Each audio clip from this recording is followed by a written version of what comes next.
Good morning to you, 7 a.m., Monday, August 18th, 2025. It's looking dark out. I just said to Mike a second ago, I said, I looked outside, and Pam, our wonderful director, excuse me, I looked outside as I was coming to the studio here and I said, ooh, this has a very fall-like look out there. Anyway, welcome to On New Jersey Mornings. I'm Ken Rosato taking calls at 888-658-0234, 888-658-0234. Cloudy, definitely cooler, less humid today. Highs negative to about the mid to upper 70s. We head to meteorologist Mike Pavetta with the first check of the Garden State forecast. Mike, Mother Nature has a funny way of saying, I'm here. Uh-huh. It almost feels like fall too when you step outside. Those cool breezes ushering in. Yes, a little bit of a less humid feel and obviously very dark as compared to mornings past. So the clouds that are hanging low across New Jersey making it feel quite cool right now. Temperatures in the mid 60s. We're running about 5 to 7 degrees cooler across northern New Jersey. Still a bit warm right now across central and southern parts of the state, but look at this, the lower humidity, the dew points dropping quickly after that rain last night, down to 48 degrees right now in Sussex. So it is much, much cooler, but it's a tale of two stories. It still feels like summer down the shore. So if you're waking up this morning in Cape May, you feel all of that humidity. There are the storms last night. That's the front finally making its way through New Jersey, starting to clear out some of the high clouds, but there are some low clouds right now, which we'll see on the visible satellite shortly.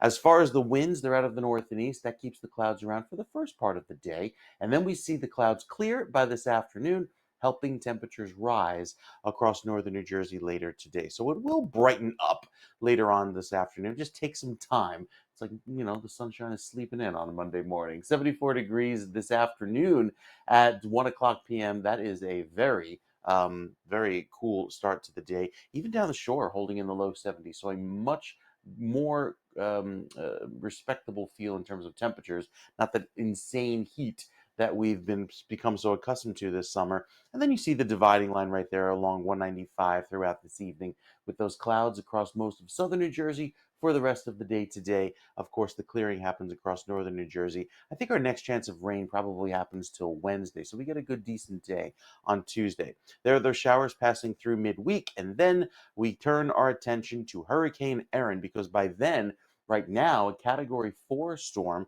with maximum sustained winds of 130 miles per hour. It takes that right turn, stays offshore. We get the waves, and I mean waves big enough to close beaches this week, especially by Thursday and Friday, when those big waves will be just offshore from us here in New Jersey.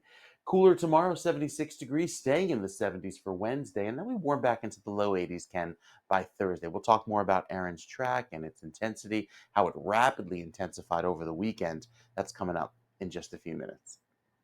Yeah, that's we were talking about this like from a month or two ago, right? How warm the water is Yep. in that area, and that's the gasoline, right, for these hurricanes. All they need is that warm water and to get a little sunshine, and that's it. Yeah, A degree or two difference. So yeah, we exactly. There definitely were see also that. not a lot of those winds that tend to shear off the tops of the cloud. So the cloud was free to grow right up to the top of the tropic, breaking into the stratosphere to allow for Yeah. that to form. And I saw, I'm sure you did. I saw some of the video over the weekend from the hurricanes hunters, the ones Yeah. that go into the eye of the storm. Hmm. Brave people they are. And it's just, I guess, once you're in the eye, it's as calm as could be, right? It's it's when you go through the clouds again to get out. It's like in your Right, plane. You better know exactly. what you're doing. And to But to see see how that, high they right, and they fly so high at such a high altitude, wow. and yet the top of that stadium dome effect was so much higher than them. It was wild to see. See how crisp and form that eye was? It was just, it Hmm. was like just shaved perfectly. Yep. That's Yep. pretty scary. So, all right, let's hope the fish enjoy it. Keep it there, but you never know, right? Always keep an eye out because you Sure. never know. All right, Mike, thank you so much, sir. We will check back with you. It is 65 degrees, nice and cool. It really is a beautiful, I mean, it's cloudy, but it's a fresh morning. You go outside, if you're going out for a walk right now or to walk the dog or something, or or if your kids are back at school already, some are this early. Um, It's crisp and fresh, let's put it that way. As of this morning, right now, we have a crash on I 80 eastbound at exit 47B, which is US 46 in Parsippany Troy Hills. The right shoulder is closed, but we just took a look at the cameras. We're not seeing any delays yet, but just to let you know, that could tend to build as people drive by in either direction. They stop, they rubberneck, they look. Sometimes a secondary accident occurs as a result, they hit their brakes. So you know the deal. We have a malfunctioning traffic light, Route 23 northbound by Echo Lake Road in West Milford. All lanes are open, but people are tapping their brakes through there. Hudson River crossings right now. The Lincoln and Holland are both just 10 minutes. We look at the GWB approach, and there are delays now, we're told, on the GWB lower level from the Jersey side going over with about a 20-minute travel time. So it's just after these pictures. This picture is about 2.5 miles before the New York side. So you figure once you pass that point, it's maybe another 1,500 feet or so, and then they're hitting some traffic. Again, if you're going on the GWB to go over, take the, well, actually here now, yeah, it's saying that I'm sorry, we just got an update live on the air here. So it's saying the upper level is 25 minutes from I-95 and I-80, and then it says the lower level is 20 minutes. So your better bet is the lower level, which would be on the left side. That'll save you about 5 minutes in. Sorry to get so specific, but that's what we do. 7:06 right now, and we did have tragedy in Belmar, a tragic incident claiming the life of a 13-year-old. This happened on Friday. Police got 911 calls about 6:30 in the evening reporting a swimmer in distress at the 8th Avenue beach in Belmar. The teen was found unresponsive off of 7th Avenue by the 7th Avenue beach about an hour later. So the water took that young person out about a block and a half. Despite life-saving efforts by lifeguards and paramedics, the victim was pronounced dead at Jersey Shore University Hospital. The incident now under investigation. 7:07, and 3 people were killed, 9 others hurt when up to 4 gunmen opened fire in a possible gang-related shooting at a Brooklyn hookah lounge early yesterday morning. It was the second mass shooting in the city in weeks. Cops responded to calls of a shooting inside the Taste of the City lounge in Crown Heights just before 3:30 in the morning. Dispute inside the crowded club that led to the shooting. We believe that there were up to 4 shooters involved in this incident. Our crime scene investigators have now recovered 42 shell casings from multiple guns. The shell casings appear to be from 9mm and .45 caliber weapons. At this time, no one is in custody, and the shooting preliminarily appears to be gang-related. The police commissioner there, and the club was packed when the bullets flew in. Mind you, it was 3:30 in the morning. Detectives later found, as the commissioner said, 42 shell casings. It must have been raining bullets in there. It's amazing that just that number got shot, but that was still a huge number. The shooting was apparently sparked by a dispute between, get this, a 19-year-old and a 35-year-old, with the older man, the 35-year-old, a suspected member of a gang called the Folk Nations Gang. The 9 injured victims, 6 men, 3 women, all taken to local hospitals with what cops say were non-life-threatening injuries. Many of them diving under tables and whatnot got injured in the process. But 4 people killed in that horrible incident. This is what happens when you get stupid people, gangbangers with guns who don't give a damn about everybody else around them. It's just as long as they get their target. That's, if you're in the way, who cares if you die? I don't care. My goal is to get that person. This is what happens when literally you have parentless situations, kids growing up, they search for a gang. The gang gives them the solace that they want. And the gang leader tells them, you are to do this. And this is what happens. Very sad. Doesn't have to be that way, by the way. If we had some real allowance of law enforcement in the city of New York, like they're now doing in D.C. 7:09 in Teaneck, a massive tree branch fell on Sussex and Churchill roads Thursday morning, seriously injuring 2 women who got trapped beneath it. Crews used chainsaws to free them. Both are expected to survive. A third woman suffered minor injuries, while a father and daughter in a nearby car were unharmed. The cause of the branch's fall from a private property tree remains unclear. Neighbors now urging tree safety checks as crews work to remove the tree. And a tragic incident in New Jersey claiming the life of 76-year-old Tong Bue Wong Bandu, who fell and fatally injured himself while rushing to meet, now listen carefully, Big Sis Billy. Not a real human being. He thought it was. It was a Meta AI chatbot that he believed was a real woman in New York City. The cognitively impaired senior was lured by the bot's flirtatious messages, despite family pleas to stay home. New York's Governor Kathy Hochul called for stricter chatbot regulations, urging Congress to mandate disclosures that AI is not human. Meta has not commented on the death. 710, a 46-year-old Brereton Township woman has been sentenced to 20 years in prison for the fatal stabbing of her housemate, 66-year-old Stephen Spivey. Dominique Preston pleaded guilty to first-degree aggravated manslaughter in June, admitting to the attack that occurred in their shared home on Manchester Road last February. She now must serve 17 years before being eligible for parole. In Howell, a tragic crash claiming the life of 45-year-old Christine Suter. Monmouth County Prosecutor Raymond Santiago reports that Suter's sedan veered off Route 547, striking Bob's Deli and Grill Sunday morning. It was about 9:50 in the morning, just before 10 a.m. this happened. The vehicle crossing the median parking lot as well before hitting the building. Suter suffered numerous injuries and passed away, sadly, on Tuesday. The cause of the crash remains undisclosed, and this marks the 11th fatal crash in Monmouth County this year, according to state police. It is now 7:11 in Ramsey. 25-year-old Ryan Curtin, police say, an employee at Tiger Schulman's martial arts gym on Route 17, is now facing charges of invasion of privacy. Bergen County prosecutors say that there was a hidden camera discovered in the women's restroom at the gym in April. After months of investigating, Curtin was arrested last Wednesday, is being held at Bergen County Jail, and authorities continue to investigate. Well, residents in New Jersey will see a tiny bit of relief on their electric bills this fall, as the state's Board of Public Utilities approved a $100 credit for customers of Atlantic City Electric, PSE&G, JCP&L, and Rockland Electric.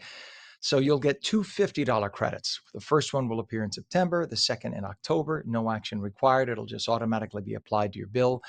And this follows a 17 to 20% price hike. Some people are saying it's 300%, depending on who you are and where you are, due to last year's power auction and grid stress. Well, why was there a power auction and grid stress? They don't tell you this. It's because the Democrats in Trenton decided over the last few years it would be a good idea to shut down 6 perfectly good, perfectly functioning power plants throughout the Garden State because they hate fossil fuels and they think we're killing Mother Earth and killing the planet. So apparently the answer is just buy fossil fuels from all the neighboring states at 3 times the cost. That's not the solution, morons. That doesn't do it. So the goal was to have green energy plants built by the time that they shut down those plants. They didn't get any of them built, but they still went ahead like the morons that they are and shut down 5 fossil fuel plants and 1 nuclear plant, all of which worked fine. Now there's talk about building new nuclear plants. Well, why didn't you just keep the one that was there open and do a little refurbishment? No, let's just keep spending trillions of New Jersey residents' dollars that don't exist, as we're like billions in debt right now. This is the way Democrats think in Trenton. It's not their money. They don't give a damn. They don't care about you. Next time you go to vote, remember, this was Democrats. They control the assembly. They control the Senate. They control the governorship. They control the Supreme Court in the state. They have both Senate seats and 10 of the 12 U.S. House seats, all Democrat. Every major city in the state of New Jersey controlled by a Democrat mayor, Democrat council. So just remember that. You are the one. Don't say, why is my power bill 300% higher? It's so damn expensive. It's all your fault. You keep voting Democrat or you stay home on election day. Your fault. Governor Murphy says the move ensures affordability amid rising energy costs. Thank you, Governor. It's your fault we have rising energy costs. Customers can also explore relief programs like the Universal Service Fund, which, by the way, you and I pay for out of our taxes, just so you know. So they take the money from your taxes and help you out that way. 714, a federal judge has dismissed a lawsuit by New Jersey parents challenging the state's practice of retaining newborn blood samples from mandatory disease screenings. U.S. District Court Judge Georgette Kastner ruled Friday that storing these blood spots, as they're called, does not violate parents' constitutional rights under the 14th or 4th Amendments. Of course, a liberal judge would think that. You're not entitled to anything that is yours or from you or your children. It's all about the state.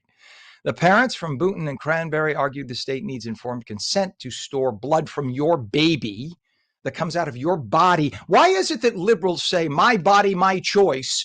It's all about you making a choice about your body when it comes to killing the baby with abortion. But when that baby comes out and is born, the state suddenly has a right over your body and your choice to take the blood. If you're liberal, don't you stop? Don't you see the craziness in that, to think both at the same time? Don't you? Liberals are literally the most hypocritical, illogical people.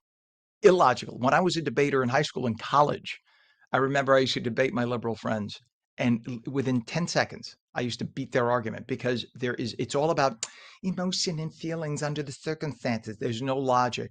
The patterns don't hold true all the way through. And Ukrainian President Volodymyr Zelensky heads into a high-stakes White House meeting with President Donald Trump today as Washington considers security guarantees for Kyiv, and debate intensifies over whether land concessions to Russia could end the war. Zelensky will be flanked by key European allies at the White House, a diplomatic overture that signals Europe's determination to rally behind Ukraine. Over the weekend, the Ukrainian leader acknowledged his last White House visit cut short by that shouting match between Trump and VP J.D. Vance, and told reporters in Brussels that he hopes Monday's meeting will be productive rather than a repeat of February's encounter. Hey, Vladimir, that's up to you, pal. You're going to meet the leader of the free world. Tuck your attitude in your pocket, okay, when you're going to meet the president of the free world, whom we voted for by the majority in this country. The upcoming meeting comes on the heels of Trump's summit with Russian leader Vladimir Putin in Anchorage on Friday, where the U.S. leader shifted from demanding a ceasefire to calling for a final peace deal. 7:16. When we come back, New Jersey Globe editor David Wildstein will have the latest on New Jersey's political scene with the Inside Edge.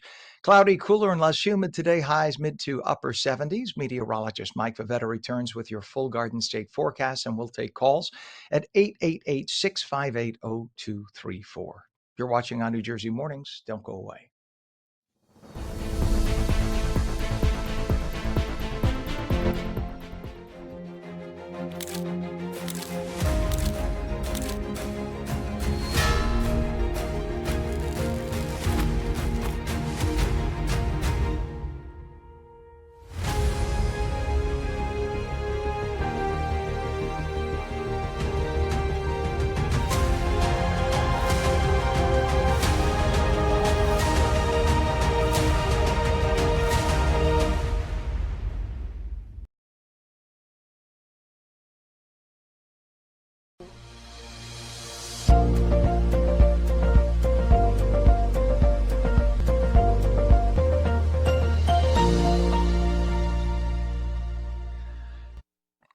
Hello there. Welcome back to On New Jersey Mornings for your Monday. I'm Ken Rosato. It is 7:18. Taking calls at 888-658-0234. Cloudy, cooler, less humid today. Highs upper 70s. Right to meteorologist Mike Favetta with the Garden State forecast. Good morning, Mike. Mike Favetta is coming. Tap Good morning. dance, Meteorologist Mike tap Favetta is dance, on the juggle, way. juggle, juggle, He's juggle, juggle, coming. He's juggle, coming. tap dance, tap dance. Tap. Oh, there we go. Hi, Mike. I was just doing a little tap dance and juggle. I saw it was great. It was a little jazz. You know, you're missing the cane and the tap. Jazz hands, jazz hands. That's why they fired me from radio, just so you know. One of about 12 reasons. It's all good. It's all good. No, I like We to won't talk talk about over. the incident. We like to do a little voiceover, right? Little voiceover in the morning, a soothing, dulcet tone to get you going on God what help looks to us. be a pretty cloudy day here in New Jersey, Ken. So we're starting off a little gray, but we turn sunny later on this afternoon, especially across northern New Jersey with those calm breezes right now across interior sections of the coast. A little breezy this morning, so it's that cool, refreshing breeze to get you going. I see a lot of the pumpkin spice out in the coffee shops across New Jersey. This is the kind of weather that goes along with it. So yeah, even though the calendar still says August, it still feels a little bit warmer. And not much of a heat index today. However, there were some showers that came through late last night. Probably some wet car tops across southern New Jersey this morning as the last of the rains came across, just after 4 or 5 a.m. Some of that wildfire smoke still burning. These are from a lot of the wildfires here in out west, mostly Montana and Colorado, going right across the country. But this again is a light smoke. Shouldn't be too much of a concern for us today. We have our rain that moved out last night. Clouds to start the day, but a little bit of clear sky working in for later on this afternoon as well as tomorrow. I think northern New Jersey gets the most of the brunt of the sunshine today. So we're at a 7, which is high, especially for later on this afternoon. Look how low these dew points are, feeling quite pleasant.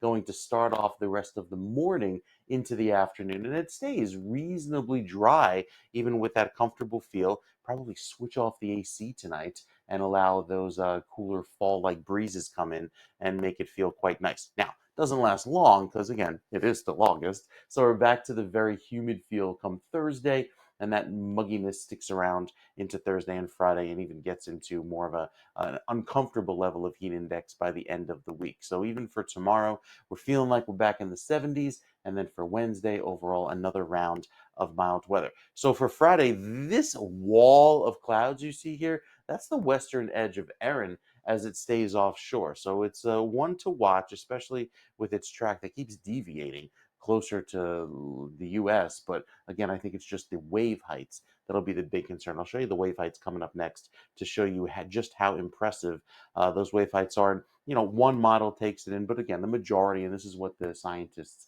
at the National Hurricane Center look at, all of these other, the majority of them take them out to sea, especially by the middle of the week. So with our forecast looking very pleasant for the upcoming weekend, we're dry yet again for Saturday, 85 degrees, a little bit cooler than this past weekend, but a little bit more humidity working in with the southwesterly breeze, 84 on Sunday. So another pleasant weekend ahead, Ken. Wrapping up summer with a really nice feel. This will be the last weekend before Labor Day, if you can believe it. I'm not going to I say a know, word. I know, I'm it's very true. upset. You just put me It into a is. depressive, sad, like I just got pit of my stomach sad when you just said that. But okay, I guess I got to continue or else I won't have it. Pam is saying we'll have a party. Pam loves the cool weather. Go ahead. This is like a yin and yang thing. This is just going to go Mm-hmm. on. I don't know. I'm getting a little upset. I'm just saying. Okay. All right. We'll check back, Mike. Thank you, sir. Labor Day. I don't like Labor Day. Checking traffic. This is something else I don't like. We have an issue on I-280. This is in East Orange. Let's take a look. I-280 eastbound west of exit 12, which is the Garden State Parkway. Look at this as people are driving into this. The people on the left side of the road, they're the ones heading eastbound. This is just, again, west of exit 12 as we have an overturned vehicle, and that is causing that right there on your screen. That's causing the buildup of traffic on I-280 in East Orange. We also have a downed tree. It's on the Garden State Parkway, local lanes northbound, south of exit 109, Route 520 in Tinton Falls. We'll try to get a camera shot for you that just popped up. We'll try to get that the next time out. The right lane and shoulder are blocked, causing some delays.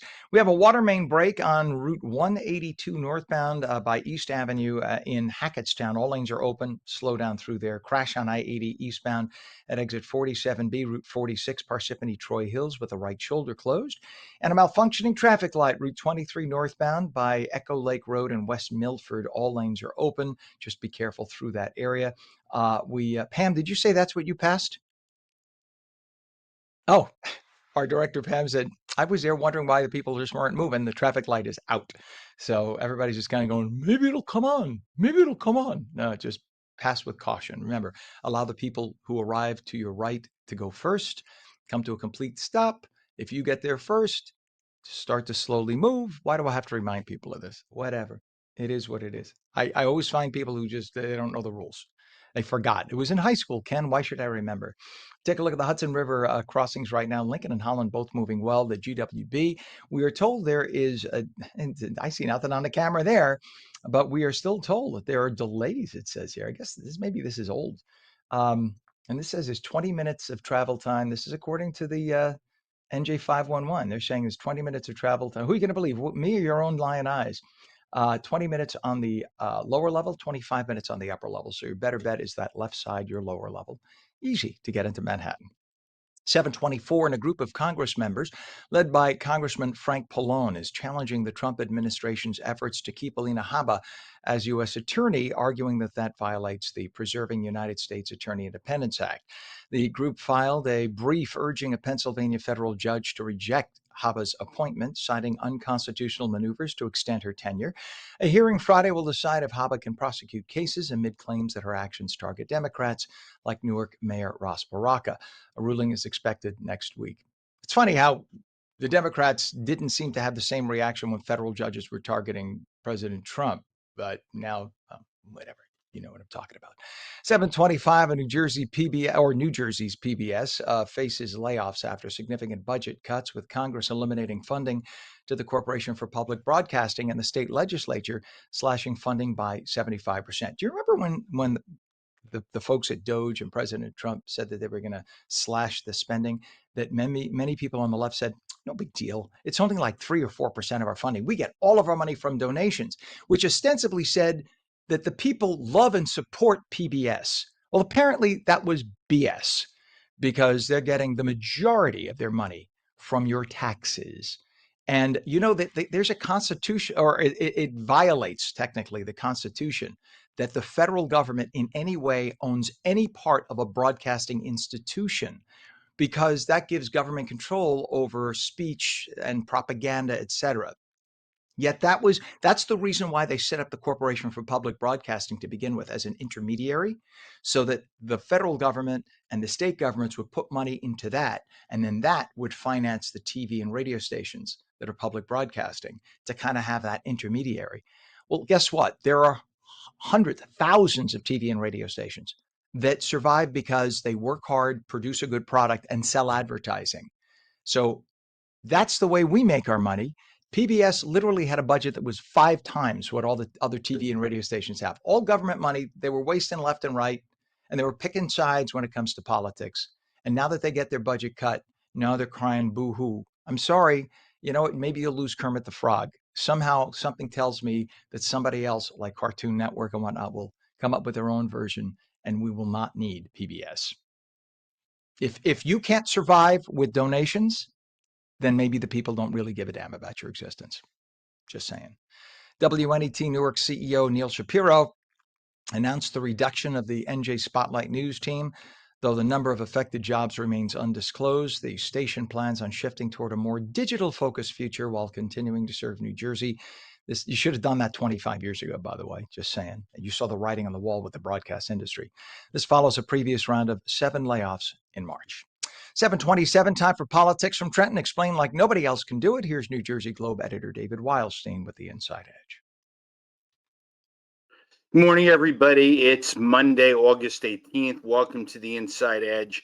One of the most bizarre events in New Jersey political history came on New Year's Day, 1990, in Camden County, where the prosecutor, Sam Asbell, shot up his own car in a desperate attempt to save his job. Asbell was flamboyant, colorful. He was a prosecutor who used to like to play cowboy. Some people called him Yosemite Sam because he had this big walrus-like mustache. He used to accompany police officers on drug raids. I mean, Asbell loved being prosecutor, but it looked like his time was coming to an end. He was a Kane appointee. Jim Florio was days away from becoming governor, and there was no way a Democrat from Camden County was going to let Sam Asbell stay. So he decided to fake an assassination attempt in a quixotic bid to force Florio into retaining him. Asbell claimed that 2 gunmen opened fire during a high-speed car chase through the streets of Camden. Asbell wasn't hurt, even though the front windshield of his Lincoln Continental was. And he claimed to have shot one of the gunmen in the head. Asbell said he fired a single round from a 12-gauge sawed-off shotgun that he kept with him, along with several rounds from his handgun. The reason for the attempt on his life, Asbell said, was the war that he was raging against drug dealers. But this was just an elaborate fabrication. It was a hoax. It was sort of a traffic study for prosecutors. And it didn't take the Attorney General's office long to figure that out. The unit that investigated public corruption was better than the OPIA was. in those days. And Sam Asbell pled guilty to a single count of filing a false police report. He signed himself into a psychiatric hospital in Somerset County and said that the idea came to him after he saw news reports of attacks against judges by drug lords in Colombia. The story is stunning, but it underscores a serious problem that people, that just doesn't get enough attention, and that is mental health issues in law enforcement. Earlier this month, a state trooper who served on an elite detail that protected high-level state officials like the governor, he shot and killed his former girlfriend, her boyfriend, and then himself. And the woman had told police that she'd been stalked. So did her mother. It's not clear who that was shared with. Certainly not the person who was under the protection of Rick Santos. And I think we're going to be hearing a whole lot more about this in the coming weeks and months. That's it for today, everybody. Thanks for listening. I'll be back tomorrow. All right, David. Thank you very much, sir. It is 7:31 right now. When we come back, many of our cities are becoming more violent than ever. And about 15 minutes from now, we'll speak with a renowned martial arts expert and security professional about what you can do to best protect yourself. Our phone lines are open. We'll take your calls at 888-658-0234. Cloudy, cooler, less humid today. Highs upper 70s. Our full Garden State forecast with meteorologist Mike Favetta in just a moment. You're watching On New Jersey Mornings with Scene Daily at ONNJ.com, Roku, Fire TV, News On, Samsung TV Plus, Apple TV, YouTube, Facebook, and X, and now streamed live on Substack, Rumble, and Twitch at twitch.tv/On New Jersey. We'll be right back.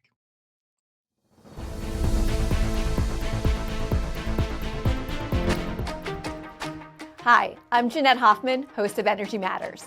Join me every night at 6 p.m. where we're discussing energy affordability, challenges, and solutions with stakeholders and elected officials. Join me weekdays at 6 p.m. on Energy Matters on ONNJ.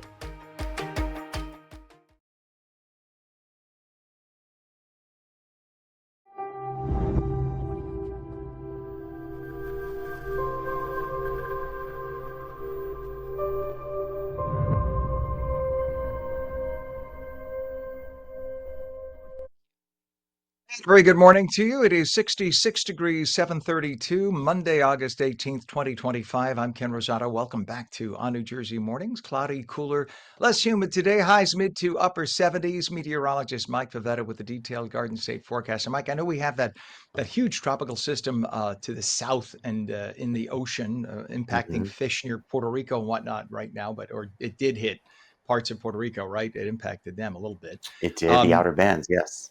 Yeah, and I was just looking at the beach cam from Fort Lauderdale, thinking there would be something, and there's not. It's like smooth as glass. So I guess it's far hmm enough out right now that it's not impacting it, but it will come a little closer to shore as it curves up, correct? Yeah, and it takes about a day or two for those waves to arrive. So Monday is still a little early. Tomorrow, I think down in Mhm. Florida, they'll see some much bigger waves, but those waves arrive here in New Jersey by Thursday into Friday, just in time for the weekend. I'm pretty sure we'll see some weekend beach closures just due to all of those waves lingering in the Atlantic, making for some really pretty scenes at the beaches, but you will probably not be able to go in. Already, we have some high risk of rip currents. We'll get to that part of the forecast in just a bit. Some clearing later today with breaks in the clouds down the shore as temperatures much cooler, climbing only into the mid 70s. There is a good level of air quality today as we're looking pretty healthy across New Jersey. Today's high climbs up into the mid 80s, and again, with a decent amount of rain from last night, really after midnight. That's why we had that quarter of an inch that popped up. We're starting off with the clouds right now. As far as today's water temperature, very warm, climbing into the low 80s, but you'll probably see those red flags at the beaches because the rip current risk is high at the New Jersey beaches today. Again, this is in advance of this storm's arrival. So still have a while for this storm to turn, and look at it going through. This is, again, the worst of the winds are right around the eye wall, but still some of these outer bands reaching parts of the Bahamas, especially Puerto Rico, there from Haiti and DR. And before this makes that turn, it'll generate some of those big waves out in the Atlantic basin. So, and the Caribbean. Our forecast points to that northeasterly wind today, helping to clear the clouds by this afternoon. So we get a pretty sunset this evening. Most of those clouds hang around southern New Jersey, just south of 195, even into tomorrow morning. And then you see it clearing later on. But places like Atlantic City and Cape May probably stay cloudy right through Wednesday, even into Thursday. So it's a few days more until another round of the cold front moves on through and clears us out. As we look ahead toward Tuesday, warm front moves in, makes it a little bit milder. By the middle of the week, the humidity moves up, and there's the storm coming very close to shore. But again, far enough away that we'll likely just see those outer cloud bands by Thursday, and that's where those waves will really be ripping at the ocean beaches later on Thursday into Friday. So it's a few more days before we start to see those really big waves off the New Jersey coast, and will likely cause some beach erosion as well. So we're cool until then. Temperatures hold in the mid 70s even through Wednesday. Warmer by Thursday, a little bit warmer as well for Friday, 85, and then clear into the weekend as the storm will have passed well out to sea. But I think the wave heights will still be pretty high into Saturday and Sunday, Ken. So it's one to watch for the beaches later on this week, but pretty quiet until then, and feeling like fall, honestly, for Yeah. these next few days. But that's kind of sad on Labor Day weekend if some of the beaches are going to be closed. I mean, would you think they would close the whole beach, or just you're not allowed to go in the water as long as you stay on the sand? I'm wondering.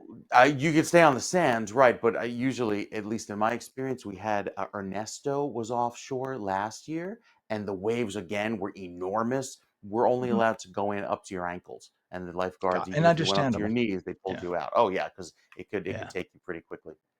People, anybody who thinks I know how to swim, you do not know. You do not know. I have been. I'm sure you've been pulled by a rip. I've been pulled by a rip, and when you get waves that strong, all of Right. it, water is endless power. There's nothing But you it's can it's do the to angry it. ocean too, because as you approach the surf zone, you hear that crash. It's like a thundering crash. The waves are so big, you can feel it on your chest. Yeah, it's a way type of wave you want to stay away from. Yeah, Honestly, it's kind of your 100%. innate nature keeping So you away. find a nice swimming pool on Labor Day weekend. That's the way to do it. Did I say the biggest wave is going to be when you splash in, they take a dive. That's it.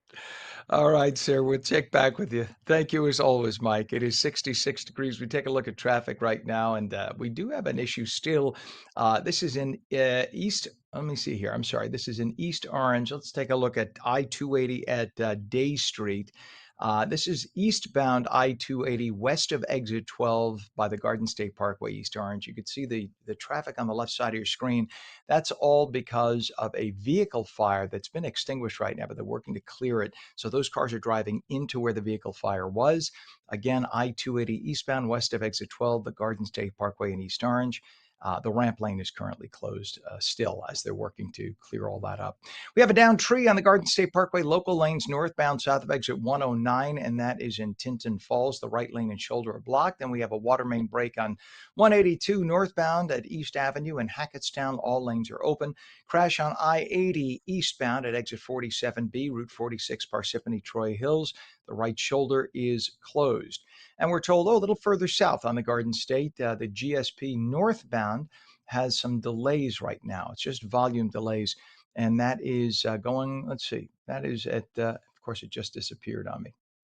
There we go. Garden State Parkway. It's from 89A to exit 90. So it's about 2 miles of just volume delays. And that's, it is what it is, about 10 miles an hour. And it is happening at this hour as people are going to work. And the GWB approach right now, upper and lower levels, still doesn't look that bad. We're being told it's 20 to 25 minutes. I would bet you it's faster than that, but that's what they're reporting to us at this hour. 7:39 in Belmar, tragedy claiming the life of a 13-year-old on Friday. Police received a 911 call about 6:30 in the evening reporting a swimmer in distress at 8th Avenue Beach. The teen was found unresponsive off of 7th Avenue Beach about an hour later. They tried to save that teen's life. Lifeguards and paramedics worked, but the victim was pronounced dead at Jersey Shore University Hospital. The incident now under investigation.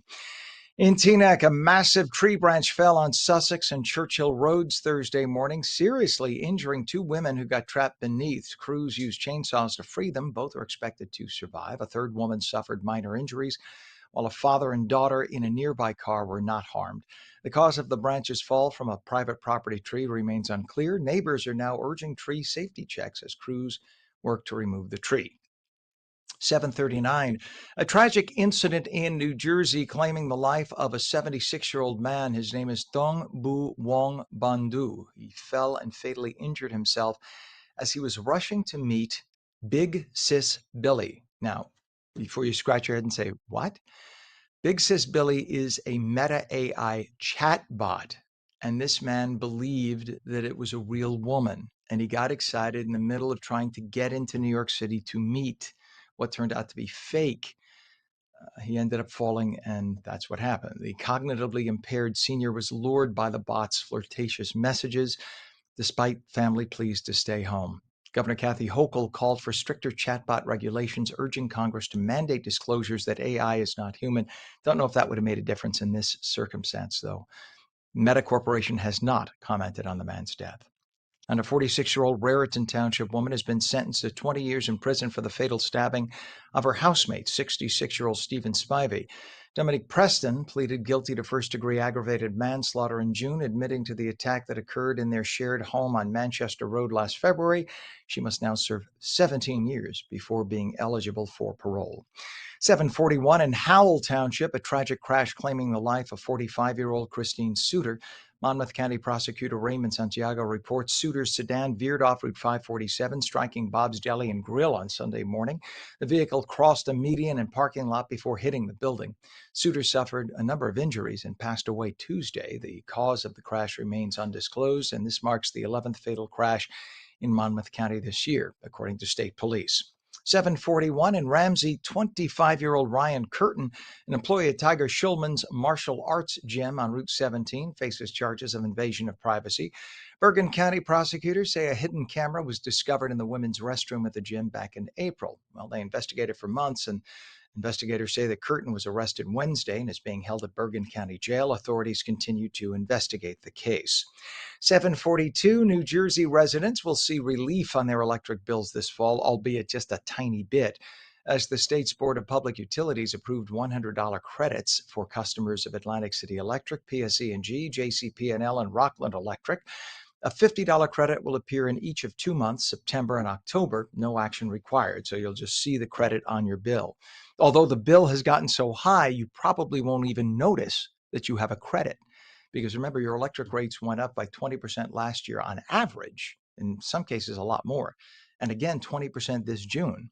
So the electric rate is so high that you may not even notice the $50 decrease. What you're going to notice is November's bill, when you get the bill without the cut, the decrease, and you're starting to pay for your heat as well. You're going to see a wallop just in time for the holidays.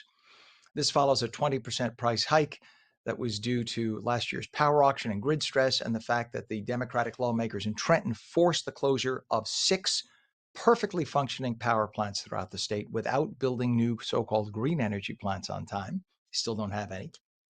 Governor Murphy says the move will ensure affordability amid rising energy costs, which he caused. Customers can also explore relief programs like the Universal Service Fund, which we all pay into with our taxes. 7:43, a federal judge has dismissed a lawsuit by New Jersey parents challenging the state's practice of retaining newborn blood samples from mandatory disease screenings. U.S. District Judge Georgette Kastner ruled on Friday that storing these so-called blood spots does not violate parents' constitutional rights under the 14th or 4th Amendments. The parents are from Boonton and Cranberry. They argue the state needs informed consent for storage, but Kastner said the issue is better suited for legislative debate. But again, think about this. Liberals like Kastner, who's a Democrat, liberals love to say for women, my body, my choice when it comes to abortion, etc., right? But here, women who give birth to a child, when the doctor or the hospital decides they're going to retain some of the blood for whatever purpose, you're saying that in that case, it's not the woman's choice. That even though it came out of her body, that even though she had the choice to give birth to the baby, that the blood, you get to do anything you want with. Where's the logic there? Just tell somebody, please explain it. I may just be missing it, but somebody explain it to me.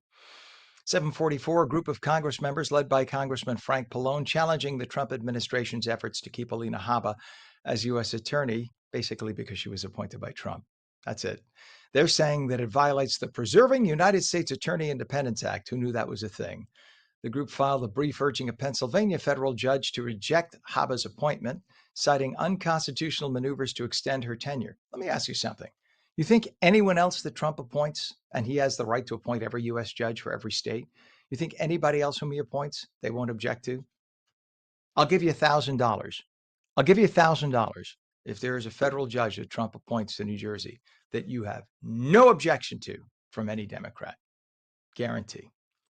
And New Jersey PBS faces layoffs after significant budget cuts, with Congress eliminating funding for the Corporation for Public Broadcasting and the state legislature slashing funding by 75%.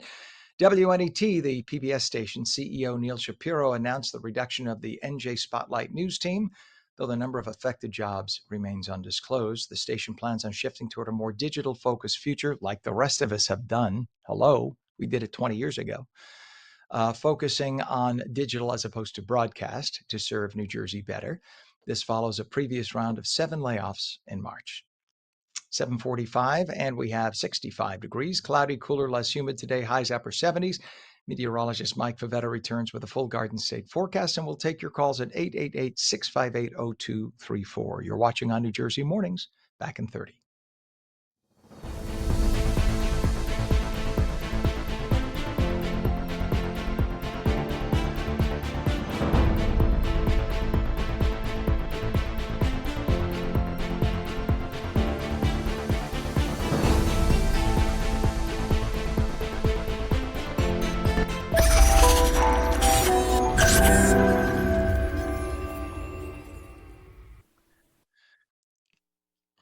Welcome back to On New Jersey Mornings. I'm Ken Rosato, 746, taking calls at 888-658-0234. Cloudy, cooler, less humid today, highs upper 70s. Meteorologist Mike Favetta has the full Garden State forecast. Good morning, Mike. Good morning, Ken. A little bit of a kind of like a back to school sort of weather day, especially with the cooler feel, the clouds across New Jersey, temperatures in the 60s currently climbing into only the mid 70s today. So we don't even reach average in terms of temperature, with a little bit of sunshine breaking through toward Morristown and Sussex. The clouds hang for most of the morning, and then we see the sunshine return later today. It has been pretty dry, though, abnormally dry. These shades of yellow appearing on the map from the Drought Monitoring Center, with temperatures being warm for the last few weeks. It's been drier than average the last few weeks, and so that amounts to a rainfall deficit across most of northern New Jersey just in the last 30 days of about 2 to 4 inches. We need a really good tropical system to help that along and at least bring back some more of the rainfall, just to bring us back to average. So there's Erin spinning just north of the Bahamas, and then you see this next system just out to sea in the Atlantic Basin that may become our next named storm, the F storm, working its way westward. So we zoomed in here on Erin. These are the wave heights, and look at the scale here, kind of going off the chart toward the center of the storm, because it has that pinhole eye as it works its way north and west. A large swath of this has 40-foot waves down in just north of the Caribbean. And as the system works its way north and east, it puts those 10 to 15-foot waves just off the New Jersey shore by Thursday evening. So it's going to be a Thursday, Friday into the weekend time frame where these waves will be very big right at the shore, causing some pretty big beach erosion just as those beach replenishment projects finish up for the season. Look at the Northeast, how we are cooler than average going into the first week of September. So I think we're done with the extreme heat, and then slightly above average rainfall forecast for the end of the month as well, with better chances of seeing some wet weather. Next one being Wednesday on the 7-day. You see, with another round of clouds coming in for tomorrow morning, I think most of southern New Jersey stays cloudy until Wednesday, where we could have a quick passing shower, and then we're back in the 80s with the humidity returning. So pretty cool and dry until Wednesday, and then the muggy weather comes back just in time for the weekend, with Saturday and Sunday starting off quite warm. More clouds for tomorrow at the shore, climbing to 80 by Wednesday. Same for Thursday with more humidity. I think Friday and Saturday offering a very pleasant feel out along the shore points with sunny, low 80s, Little bit of humidity, but again, giant waves at the beaches crashing on shore. You will see them, you will hear them. It's going to be a pretty big sight to see, and probably a lot of people disappointed that they won't be allowed to go in the water to cool off, Ken. All right. Just so you know, I'm on the phone with our executive producer, Gerald. He's like, try to avoid talking about the F storm. I don't know why he's upset about that, but why are you Oh, upset? Oh, no, you're misunderstanding, Gerald. That's not what he's talking about. Okay. Yeah, we'll talk later. Bye-bye. Yeah, I think he thinks something entirely different, just so you know. Yeah, I'm just, why do I the think I'm going the to have a S meeting storm is after the really show? that's the concern. That's like October, November timeframe because that S storm, oh, causes so many problems. You know, I mean, I always remind people, having lived in Florida and my other half lived through Hmm. Hurricane Andrew, that was Mm, an A storm, meaning the first of yes, the season, right? And that it right. happened, what, October? Didn't it It happen in was. October '93 It happened in September. It was right or around Labor September? Day. Yeah, it was September, right around Labor Day. I just the size of the storm in comparison, right? Andrew, very Right. powerful storm, no doubt about it, but it was a very small storm. You look at Mm, Erin, and it's like so much bigger, even from an energy standpoint, because scientists measure the amount of accumulated energy that these cyclones produce. This one storm, Erin, may beat entire hurricane seasons past just from one storm, from the amount of that's energy it's amazing. outputting just due to its size. If we could only harness that energy and trap that energy into batteries or something, I know I'm thinking Tesla-esque, but can you imagine we could power the Earth for decades just on the power of a storm like that? Someday somebody will figure that out. Unfortunately, we will be long gone, I think, by that point. All right. Thank you very much, Mike. Much appreciated, sir. It is Yep. 7:51, 67 degrees right now. In terms of traffic, we do have an issue still on, actually, let's do this issue. We have, which one did we say we were going to do first? Columbia Avenue. Let's do, this is 495. This is as you make your way into Manhattan. Columbia Avenue. In fact, it's moving pretty well now. A couple of minutes ago, that was bumper to bumper, but that is the case for us, Pam. That's our luck. But that's a good thing. We should be very happy about that as people are making their way into Manhattan. It is now moving. In fact, it's much the same in all the other approaches. It's about 10 minutes in right now. Let's take a look, if we can, at something that isn't moving so nicely. This is a vehicle fire on I-280 eastbound west of exit 12, Garden State Parkway in East Orange. The ramp lane is closed, and that's causing that residual delay right there from everybody heading into it again. Vehicle fire was extinguished, but you have emergency crews on the scene taking care of that. So if you were in East Orange, that's what you're going to hit on I-280. Again, the Lincoln and Holland Tunnel is only about 10 minutes in. GW upper and lower roadways right now from the 8095 approach also moving very well. About 10, they were saying 20 to 25. I think they just haven't updated it. It's only about 10 minutes in. When you have no traffic right there at that point, I've been there a million times. That means you got about a 10 to maybe 15-minute approach time into Manhattan. 7:52 right now, and Master Phil Ross is a renowned martial arts expert and security professional who's making waves with the re-release of his groundbreaking self-defense manual, Survival Strong, a guide to street survival and strength. Let us welcome Phil. Good morning to you. Good to have you on. Ken, good morning. I have to tell you, I am a regular listener, and you are Thank you. extremely refreshing to hear. Oh, Matter of thank fact, you. I called in a couple months ago in regard to another book I have out called Exercise Snacks, Fitness 5 Minutes at a Time. But it is a lot of fun listening to you and your take on the news. It's excellent. Thank you. You know what's We're here to funny, talk Phil? about, Phil, and I just want yeah, to say, for 25 years, I was told to keep my opinions to myself, and now they're saying go for it. Every time I give an opinion, I kind of cringe inside. I'm like, should I say this? But anyway, I look at you when they had the camera shot of you, and I told Pam, our director, yeah, how perfect your physique. I say someday in my dreams, I will have a physique like that. This is why you're a master, and you know how to teach people to be safe. Thank you for re-releasing your book. So this was released in 2016 originally, right? So why reintroduce it? yes. Is it just, I think right now people really need this. Yeah, I think they do.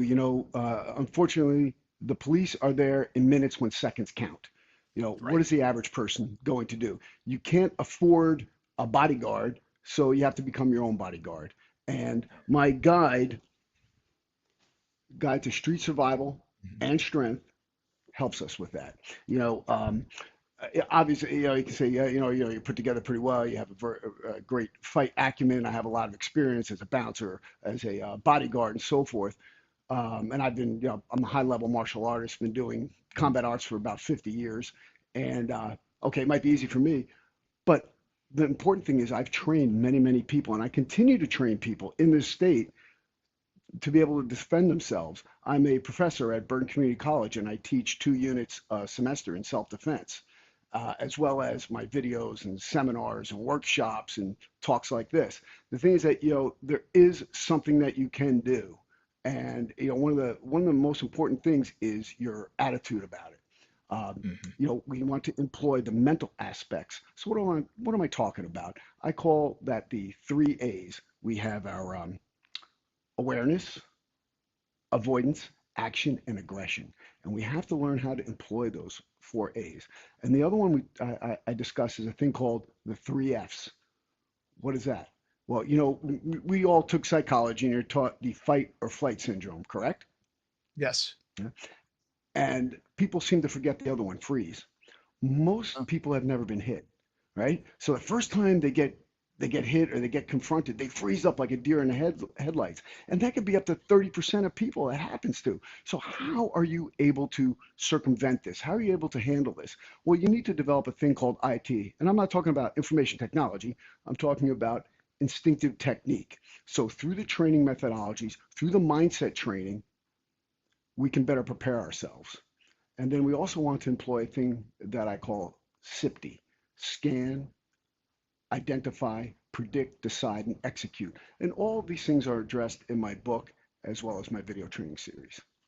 So there's more. Obviously, there's the physical, but there's a lot of psychology here, as you mentioned. You talked about the psychology.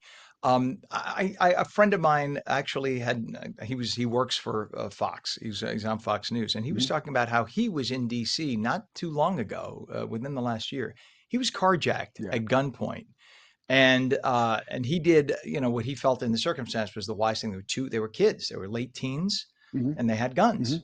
And he just said Hmm. his fear, because the kid was shaking with the gun so much, that the kid was just going to accidentally trigger that gun. He had it right to his head, and that would have been it. Yeah. Yeah. In a Yeah. circumstance like that, I mean, what he did was he said he calmly spoke to the kid. I have Yes. keys in my right pocket. Take the keys, take my Hmm. wallet, take everything. I am not going to look at you. I'll look the other way. You do anything you need. In that Hmm. circumstance, when somebody nervously has a gun to your head, is that the best thing you can do? Look, I'm not going to preach to anyone what they Right. should or shouldn't do. I want to teach them to survive. Now, listen, I've actually been faced with that situation. I've been on the wrong end of a gun. I reacted differently, but that's me. Right. The thing is, what you want to do is you want to de-escalate the situation and bring the temperature down. So obviously, your friend lived, so he did the correct thing here, but maybe that might not have worked out in a different circumstance. I Right. can't tell you that. But the thing is, you look at what we did before. How did he get in that situation? Was he employing SIPTE? Did he scan the area? Did he look for potentials? Because when you scan the area, when you employ SIPTE, you need to look around the environment. Where are my escape routes? Where are my potential dangers? Where is a safe haven for me? How can I get out of here? How can I avoid this? So if you're not employing those tactics right off the bat, you're kind of a sitting duck. Most of us are sitting or run around looking at our cell phones or texting and not paying attention. And that's one of the things that we have to do is we have to raise awareness. 95% of the situations can be avoided just by not being there as well. Hmm. That makes sense. And I think too many of us, I was about to say, I was going to put it on younger people. Too many younger people, they live very carefree and they don't think about it. But everybody, this Yeah. person I'm telling you about literally was coming out of work, and he was Yeah. parked on the street, and he was just, you have to be careful. When I worked for Channel 7, Yes. I remember that we had a security meeting about 6 or 7 years ago. Our security Hmm. team said, Hmm. you all leave the building at exactly the same time and walk to the car in the same place every single day. If you said something on the news that somebody got pissed off about and they want to come after you, all I got to do is sit across the street and watch what time you come out, and it's over. Yep. So that's when they Yep. started taking us out of different building exits, and we Hmm. were accompanied. every day. We came out of a different exit, and they would tell us, you know what, wait another 15 minutes. Just go watch TV. They wouldn't. They must have known something, and they didn't want to share with us. They must have gotten word about Oh something. yeah. But it's Oh yeah. it's about throwing people off so that the pattern is not the same. So exactly what you're talking about. People are not stupid. If they want to get you, they're thinking ahead. They're playing chess, and we're not even playing checkers. Yeah, we don't know we don't even know where the board is half the time. I mean, Right. Harley Davidson a few years ago flew me out there because they were having a bunch of assaults occurring in their parking lot. So I trained all the people in the facility. It was a couple hundred people there on how to avoid these situations and what to do and to buddy up and so forth. Check your vehicle. People don't even look under their cars. People don't look around their car, especially when you're coming out of these malls. People come Mhm. out of the malls laden with bags. They forget where they park half the time, and they're sitting ducks. So things you go to the mall, pay attention to where you park in a lighted area, and you know what? If you have a bunch of packages, request that someone walk you to your car because they have to do that. They're compelled to do that because it does not look good to them. God forbid something happens to you and you said, yo, I requested a sales associate walk me to my vehicle and they declined me. So Wow. these are the, Unbelievable. yeah, Yeah. I know Yeah. it's That's not a crazy. good thing. Yeah, and the thing is also that especially women are targets more than men. We 100%. saw that whole thing. That's also that. Remember, I guess about a year and a half ago, where women were just getting punched in the face randomly in New York. Yes. Like there was something like 45 a month. It was crazy. Well, that's starting to be on the rise again. And with the lawlessness that we have out there, you really have to protect yourself and pay attention to your vehicle. There are many times where they'll go and put honey on a windshield, and when you're trying to fix the windshield or smooth off, clean it off, they'll attack you. They'll wrap together with wire ties, the plastic ties, your windshield wipers. They'll put some type of dust or something on your door handles. You know, look around you, pay attention, see Yeah. if someone is watching you, see if someone's tracking you. You have to be alert. You have to be cognizant of what's going on in your environment. If you're walking up to your car and you see something on your windshield like that, don't even get close to the car, right? Just veer back to wherever there are people and get it. Don't, because you know that's a setup. That didn't just happen, right? You No, know that when you left your car, there wasn't honey on the windshield. So there's something that's a setup. I want to make sure we got about 20 something's up. seconds here. I want to make sure everybody has what's your website so people can get Survival Strong and your other book. Sure. Let us know how people can find out more too. Real easy. PhilRoss.com. All right, Master Phil Ross. And the Real book, easy. by the way, is Survival Strong. You could buy it wherever you buy books. Well, And I actually, the just new want one to, is this one. there we go. Put it This right is in the the middle. There you go. A okay. guide to staying. Oh, that's awesome. More to the middle. I don't mean to block your face. There it is. A guide to No, no, street no. There you survival go. How's that? strength.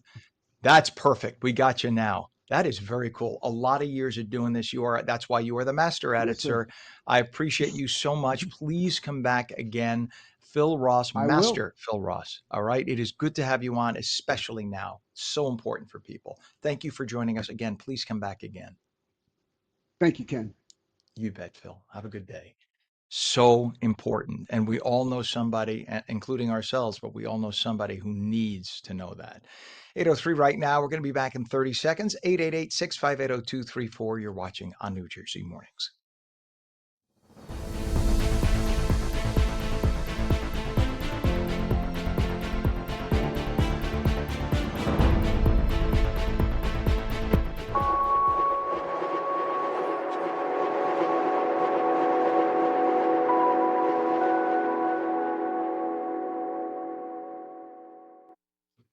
Very good morning. It is 8:03, Monday, August 18th, 2025. Welcome back to On New Jersey Mornings. I'm Ken Rosato, 888-658-0234. Cloudy, cooler, less humid, highs upper 70s. Meteorologist Mike Favetta has all the details. Good morning, Mike. Good morning, Ken. It's in the 60s now. It is beautiful. Lovely way to start the day. Yeah, a little fall-like feel here across New Jersey. And with the cooler weather across northern parts of the state, it's also accompanied by low humidity. There is still some muggy weather down toward Cape May and Atlantic City, which you'll see with the dew points in just a sec. So we're running about 9 degrees cooler than this time yesterday up in northern New Jersey. Still a little bit cooler down the shore, but look at the difference in humidity. Very dry with that yellowy shade up in Sussex and a 48-degree dew point, 73-degree dew point, and with that dark green down in Cape May. So a big difference in humidity. You can kind of see where that front is sitting, and it was all due to the front that pushed through last night, squeezed out a few showers as well. So some parts of southern New Jersey could still have some wet roadways. Our light winds today give way to some sunshine across northern sections of the state. North of 195, I think you'll be all clear once we get beyond the lunch hour, a nice sunny return to the day. However, southern New Jersey stays with those clouds for a good portion of the day, and you can thank that northeasterly breeze for that, especially going into tomorrow with another round of cloud cover for you. You can see it here with the Futurecast, the clouds ultimately pushing their way south, giving way to clear sky and low 80s by the early afternoon, and then the clouds just kind of hover. And look at the temperature difference, staying in the low 70s down the shore today. So a very cloudy scene for you, but everybody cools off tonight. We break into some sunshine tomorrow, and we're still running cooler even for your Tuesday. Wednesday has a chance of a few spotty sprinkles. It'll be gray, but we finally clear out by Thursday. And with that Thursday clearing later on, then we'll start to get the influence of Erin, which will be just offshore. It's too early to see if we get some of the outer bands of rain, but certainly the clouds likely by Thursday. So that forecast all coming in from the tropics. You can see the storm center passes way out to sea, but again, the storm is very wide. That's why we'll see some of those outer bands likely influence our weather come Thursday, Friday timeframe. With it, more humidity, a tropical level of humidity, as temperatures return to the low 80s. Erin will play a big part in our beach weekend forecast, especially where you probably won't be able to go into the water, maybe just touch your toes because of the wave heights crashing on shore. We'll give you that wave height estimate and the track. It's all coming up, Ken, with another check of your forecast in a few minutes. Good deal. Thank you so much, Mike. And definitely, if you see those waves crashing like that, I wouldn't even, I just admire from afar or go to a pool Yes. just to be safe. It's only going to be a day or two, and then you can get back to the ocean. Maybe it's still gonna. It's not like we always think that like, oh, come Labor Day weekend, you're not allowed to go to the beach after that. It's going to be probably comfortable enough to go to the beach for a couple of Sure. weekends after that. Yep. So don't feel like that's it. Then move to Florida like me. It is. Thank you, Mike. 8:06 right now, 67 degrees, as Mike said, nice and comfy in the 60s. It is in Trenton. It's a little bit warmer right now. What do we have in Trenton? We have 67 degrees. The whole state is 67 degrees right now. There you go. 8:07 is our time, and what we have right now is 280 at Day Street. Let's go to that if we can. So we have a vehicle fire that was. Oh, you want to go to the other one first? I'm sorry, 287 at US 1. So this is in Edison, New Jersey. Let's take a look at what we have now. That's what we were talking about. I had the wrong one up, Pam. I apologize. So this is in Edison, New Jersey, I-287 at US 1. Take a look at the heavy traffic. That is not caused by anything more than volume, but nonetheless, you can see the mess you have right there at where the two meet, 287 at Route 1. And that is northbound 287. So just beware if you're heading in that direction. It's crawling at about 5 miles an hour. We also have an issue of a vehicle fire that was extinguished, but nonetheless causing residual delays. It's on eastbound I-280 at the Garden State Parkway in East Orange. The ramp lane is closed, and it is still causing a bit of a bunch up. You can see those cars there on the left moving a little bit better than it was. It was dead stop a little while ago, but just be aware of that. Crash on I-80 eastbound at exit 47B, which is Route 46 in Parsippany Troy Hills with the right shoulder closed. And we're told now delays on the New Jersey Turnpike Western Spur northbound from the Southern Mixing Bowl to exit 15W 280 in Newark. All lanes open, but a 2-mile delay due to volume. We'll get that camera shot for you later. Lincoln and Holland tunnels, both 10 minutes across. The GWB upper and lower levels have been pretty good all morning long. Continue to be right now with only 10 to 15 minute crossover time. 8:08 is our time right now. 3 people were killed, 9 others hurt when up to 4 gunmen opened fire in a possible gang-related shooting. This occurred at a Brooklyn hookah lounge early yesterday morning. It was the second mass shooting in the city in weeks. Cops responded to calls of a shooting inside the Taste of the City lounge in Crown Heights just before 3:30 in the morning. Dispute inside the crowded club that led to the shooting. We believe that there were up to 4 shooters involved in this incident. Our crime scene investigators have now recovered 42 shell casings from multiple guns. The shell casings appear to be from 9mm and .45 caliber weapons. At this time, no one is in custody, and the shooting preliminarily appears to be gang-related. Well, the club was packed when the bullets flew. Detectives later recovered 42 shell casings. The shooting was apparently sparked by some kind of a dispute between a 19 and a 35-year-old, with the 35-year-old being a suspected gang member of the so-called Folk Nations gang.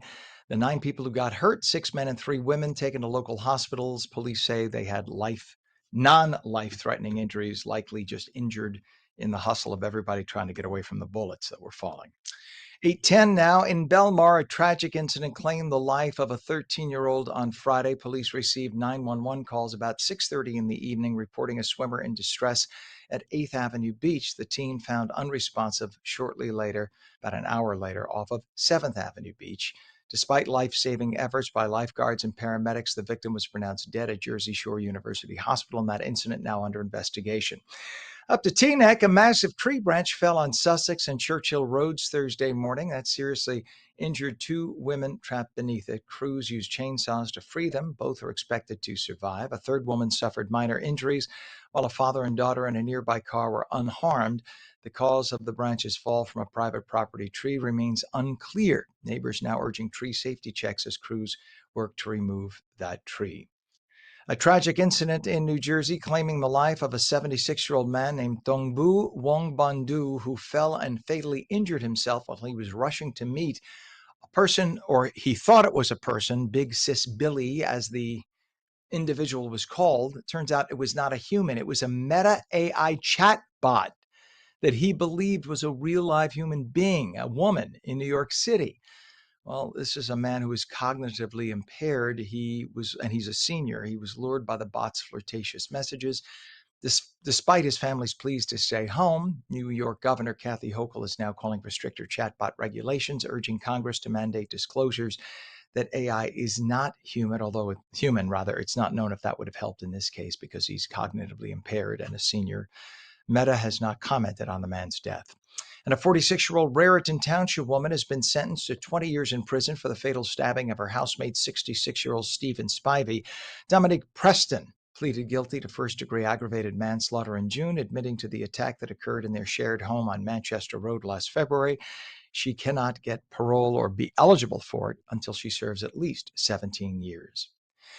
In Howell, a tragic crash claimed the life of 45-year-old Christine Suter. Monmouth County Prosecutor Raymond Santiago reports Suter's sedan veered off Route 547, striking Bob's Deli and Grill on about 9:50 in the morning 8 days ago. The vehicle crossed a median and parking lot before hitting the building. Suter, who suffered a number of injuries, then passed away last Tuesday. The cause of the crash remains undisclosed. This marks the 11th fatal crash in Monmouth County this year, according to state police. In Ramsey, 25-year-old Ryan Curtin, an employee at Tiger Schulman's martial arts gym on Route 17, is now facing charges of invasion of privacy. Bergen County prosecutors say a hidden camera was discovered in the women's restroom at the gym in April. And police investigated for months, and they then said Curtin was arrested Wednesday. He's being held at Bergen County Jail. Authorities continue to investigate the case. 8:13. New Jersey residents will see a little tiny bit of relief on their electric bills this fall as the state's Board of Public Utilities approved $100 in credits for customers of Atlantic City Electric, PSE&G, JCP&L, and Rockland Electric. A $50 credit will appear in each of September and October. No action required. It follows a 20% price hike this year and a 20% price hike last year, thanks to the Democrats in Trenton and Governor Murphy, fellow Democrat that he is. Apparently, it was because they closed 5 fossil fuel generating plants and 1 nuclear power generating plant in the last few years. That caused energy prices to spike at a time when we need more energy for AI, for electric vehicles, and for cloud storage.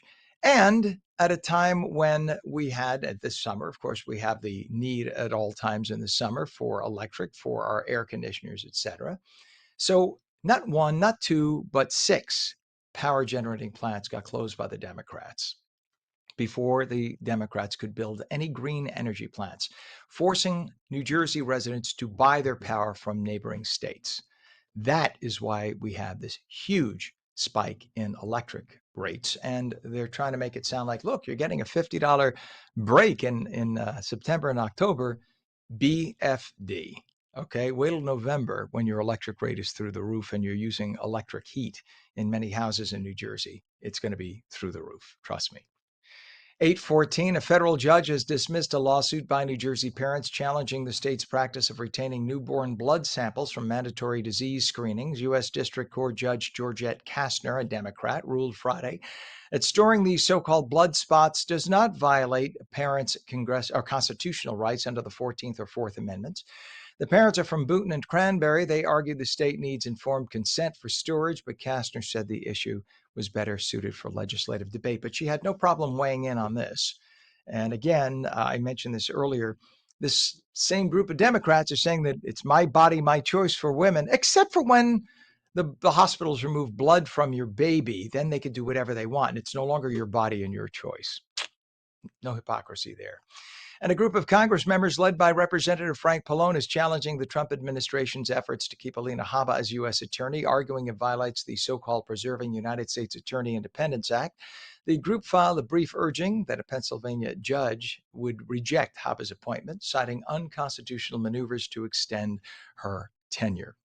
It is now 68 degrees at 8:15. When we come back, a preseason football, I should say, Rock MetLife Stadium. The Giants appeared to be on fire, while the Jets, not so much. Maybe a fire extinguisher. We'll talk to WFAN radio host Danielle McCarten. Cloudy, cooler, less humid today. Highs mid to upper 70s. Meteorologist Mike Favetta returns with a full Garden State forecast, and we will take your calls at 888-658-0234. You're watching On New Jersey Mornings. We'll be back in 30.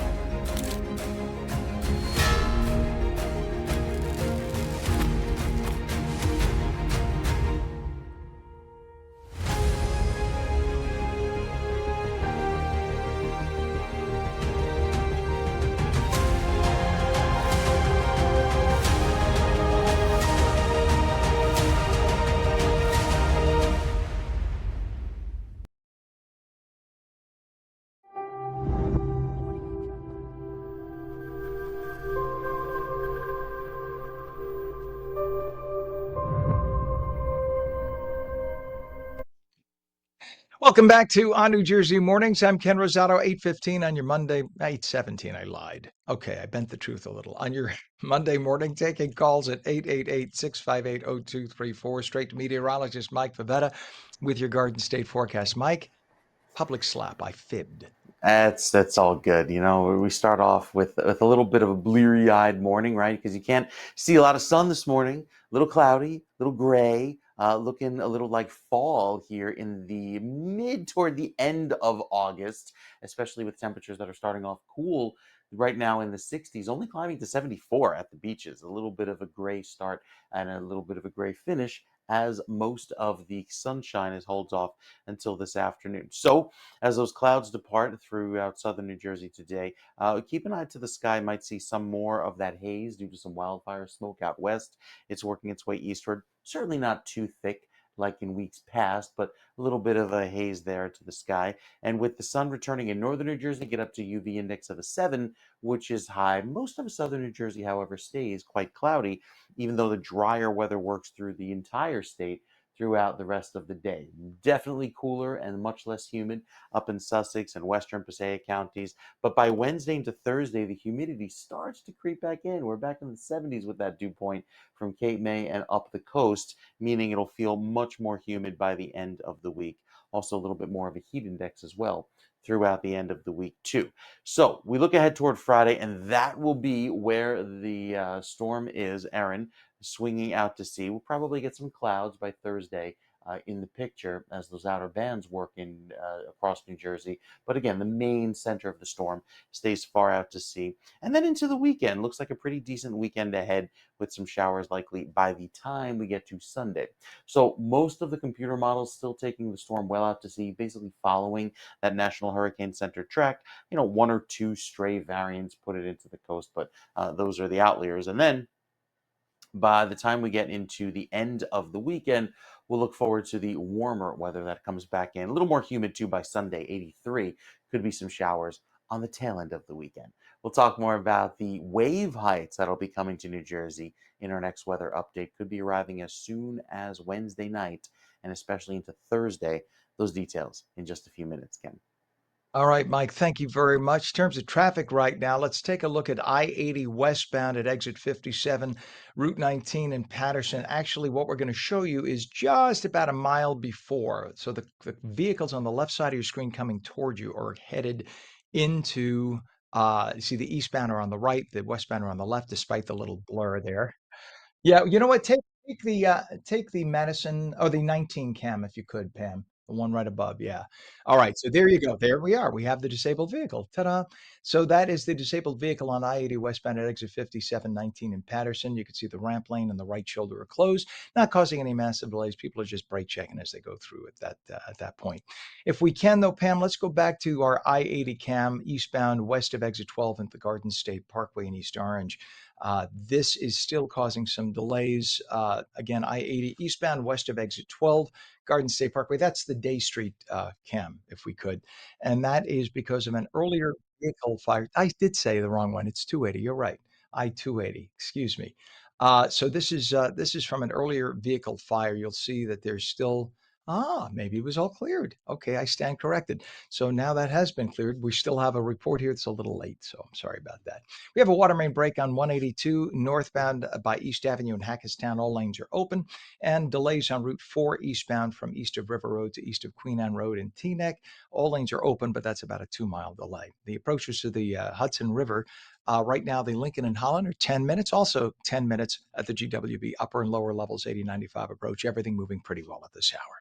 8:21 is our time. Plenty of sparks at MetLife this weekend as the Giants rolled past the Jets 31-12. Rookie quarterback Jackson Dart turned heads with a TD through the air and another on the ground while the Jets stuck to a run-first approach but struggled to move the ball. A preseason matchup that raised just as many questions as it answered. And joining me now is a woman who knows sports a lot better than me, Danielle McCarten, who's a radio host for WFAN. Danielle, good morning to you.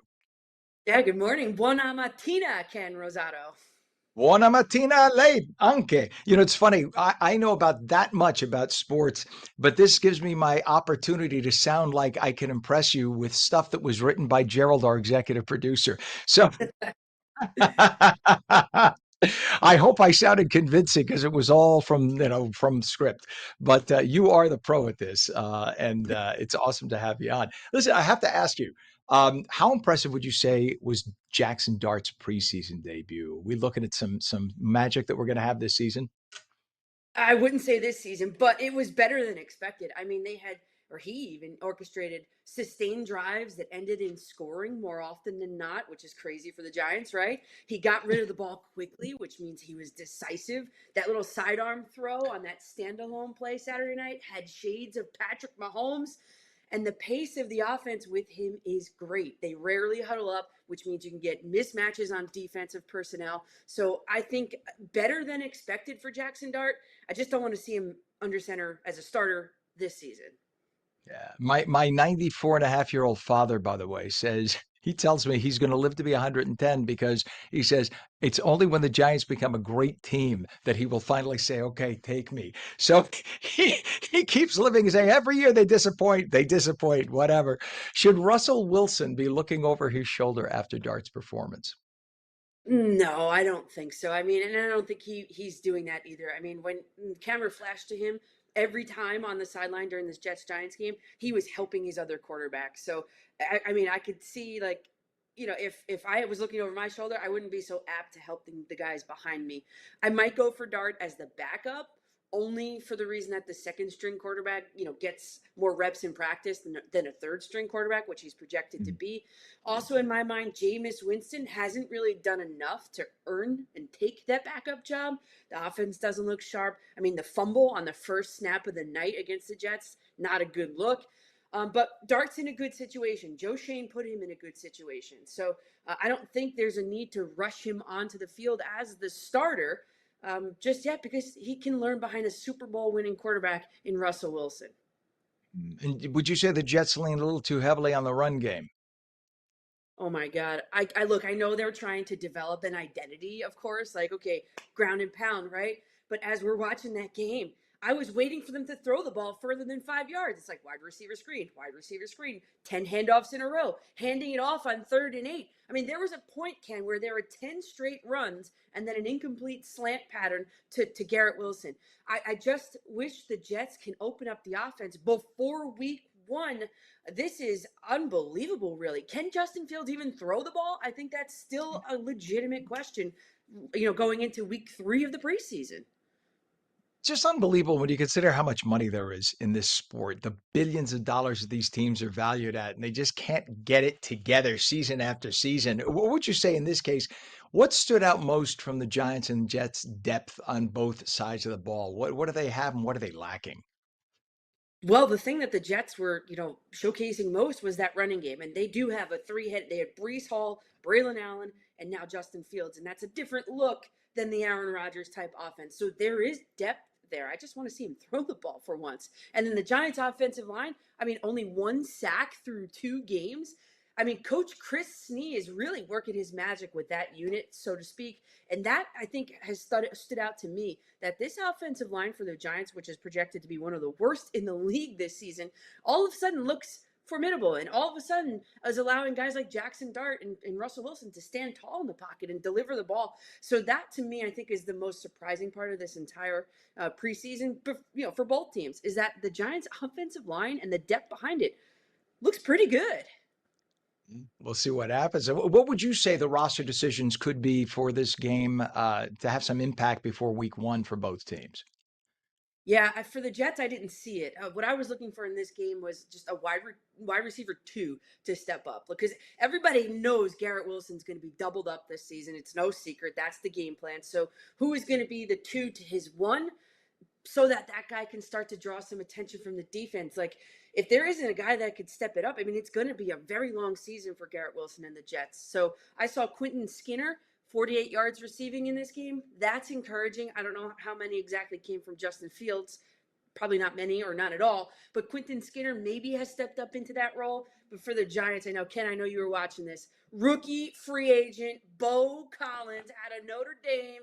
That 80-yard pass catch? A bomb by Russell Wilson. I mean, he didn't get into the end zone. Singletary ended up punching it in. But as Phil Simms pointed out on the broadcast, which I love hearing him on that broadcast, Collins had a key block to spring Singletary into the end zone. So this was the Bo Collins coming out game. Shades of Victor Cruz, even undrafted free agent out of Patterson. So, yeah, I mean, Bo Collins, I think, made a legitimate shot, a case to make the Giants this weekend.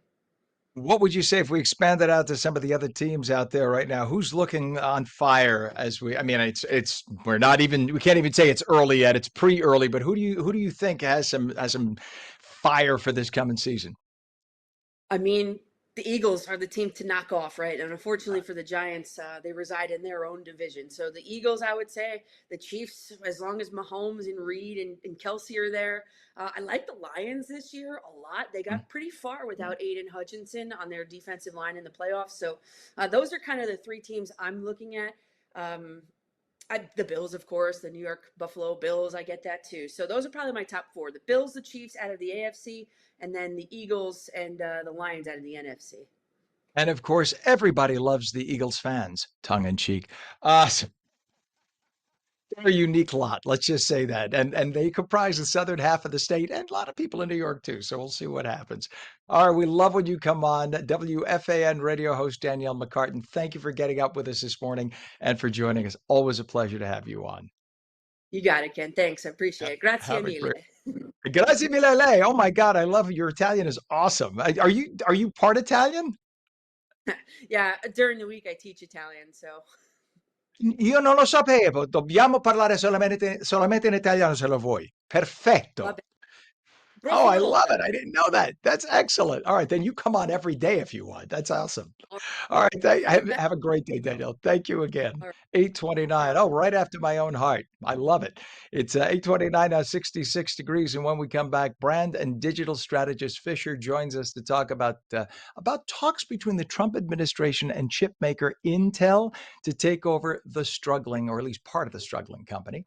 The phone lines are open. We'll take your calls at 888-658-0234. Meteorologist Mike Pavetta says clouds this morning and cloudy and cooler, less humid through the day, highs in the mid to upper 70s. Our full Garden State forecast in just a minute. You're watching On New Jersey Morning, seen daily at ONNJ.com. We're also on Roku, Fire TV, News on Samsung TV Plus, Apple TV, YouTube, Facebook, and X. And now we're streamed live on Substack, Rumble, and Twitch at twitch.tv/On New Jersey. We'll be back in 30.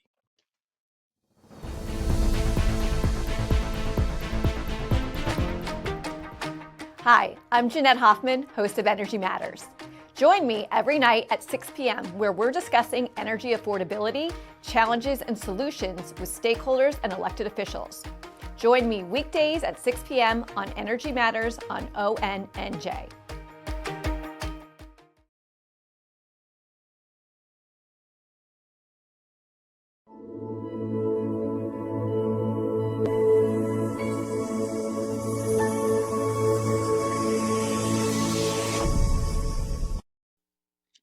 Very good morning to you. It is Monday, August 18th, 2025, 66 degrees, quite comfortable when you go outside. 8:30 is our time. I'm Ken Rosato. Welcome back to On New Jersey Mornings. Cloudy, cooler, less humid today, highs mid to upper 70s. If you want to go outside, have a little lunch, take the doggy for a walk, it really is a comfy day to do it. Meteorologist Mike Pavetta with the detailed Garden State forecast. Mike, when I opened the door to water my basilico this morning, that's basil for those who don't speak Italian, now that we know Danielle McCarten speaks fluent Italian and teaches it, I just kind of went, "Ooh, yeah." It was a little, fall is on the way there, Ken. Just saying. It felt a little brisk. Yeah, Rocco wanted to take the extended walk this morning. He's like looking at me like, "Can we go? Can we go? We could go. We can go down that way, right?" It's like, come on, I gotta work. But yes, it's one of those mornings you take a lovely stroll. You're not sweating through your clothes after being outside for 5 minutes, so it does feel quite nice. And that refreshing feel that our director Pam just can't get over. It's so lovely, and I agree. It feels nice. There are lots of clouds around this morning. You see them here as the sun rises, reflecting off of the cloud tops, top to bottom. We're socked in with the clouds right now, but again, we'll eventually see that front slide through and clear out some of those clouds later today, allowing for the sun to peek through, but still keep it a little humid.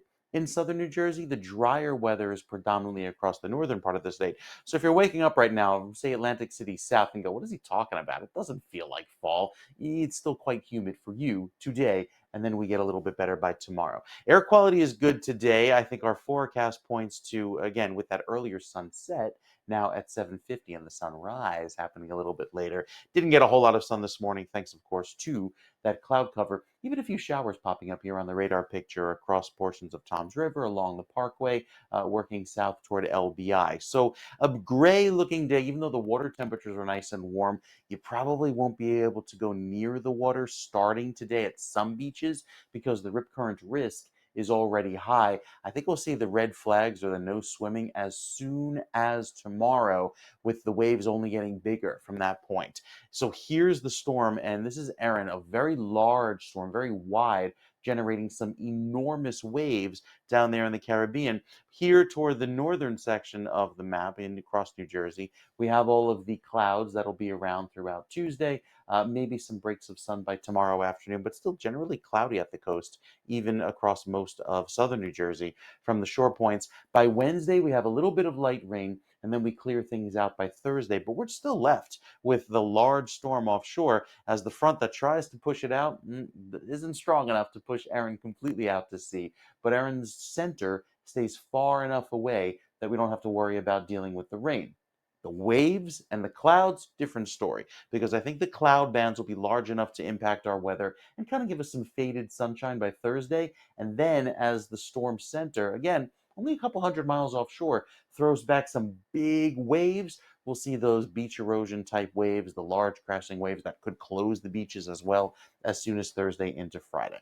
So going into the rest of the week, there will be some clouds hanging around through Wednesday with that chance of a shower, and then it warms back up with more humidity come Thursday and Friday. Sunshine back on the board for Saturday, but I think Sunday could see a little bit of wet weather. So again, one of the last few weeks wrapping up summer, unofficial summer, before we get to Labor Day weekend. I think the last weekend before Labor Day brings back a sunny start. Could be some rain on the tail end by Sunday, but a warmer day and a warmer weekend with temperatures back in the 80s. So still feeling like summer is not going out just yet, even though we have a little bit of a cool start to this weekend.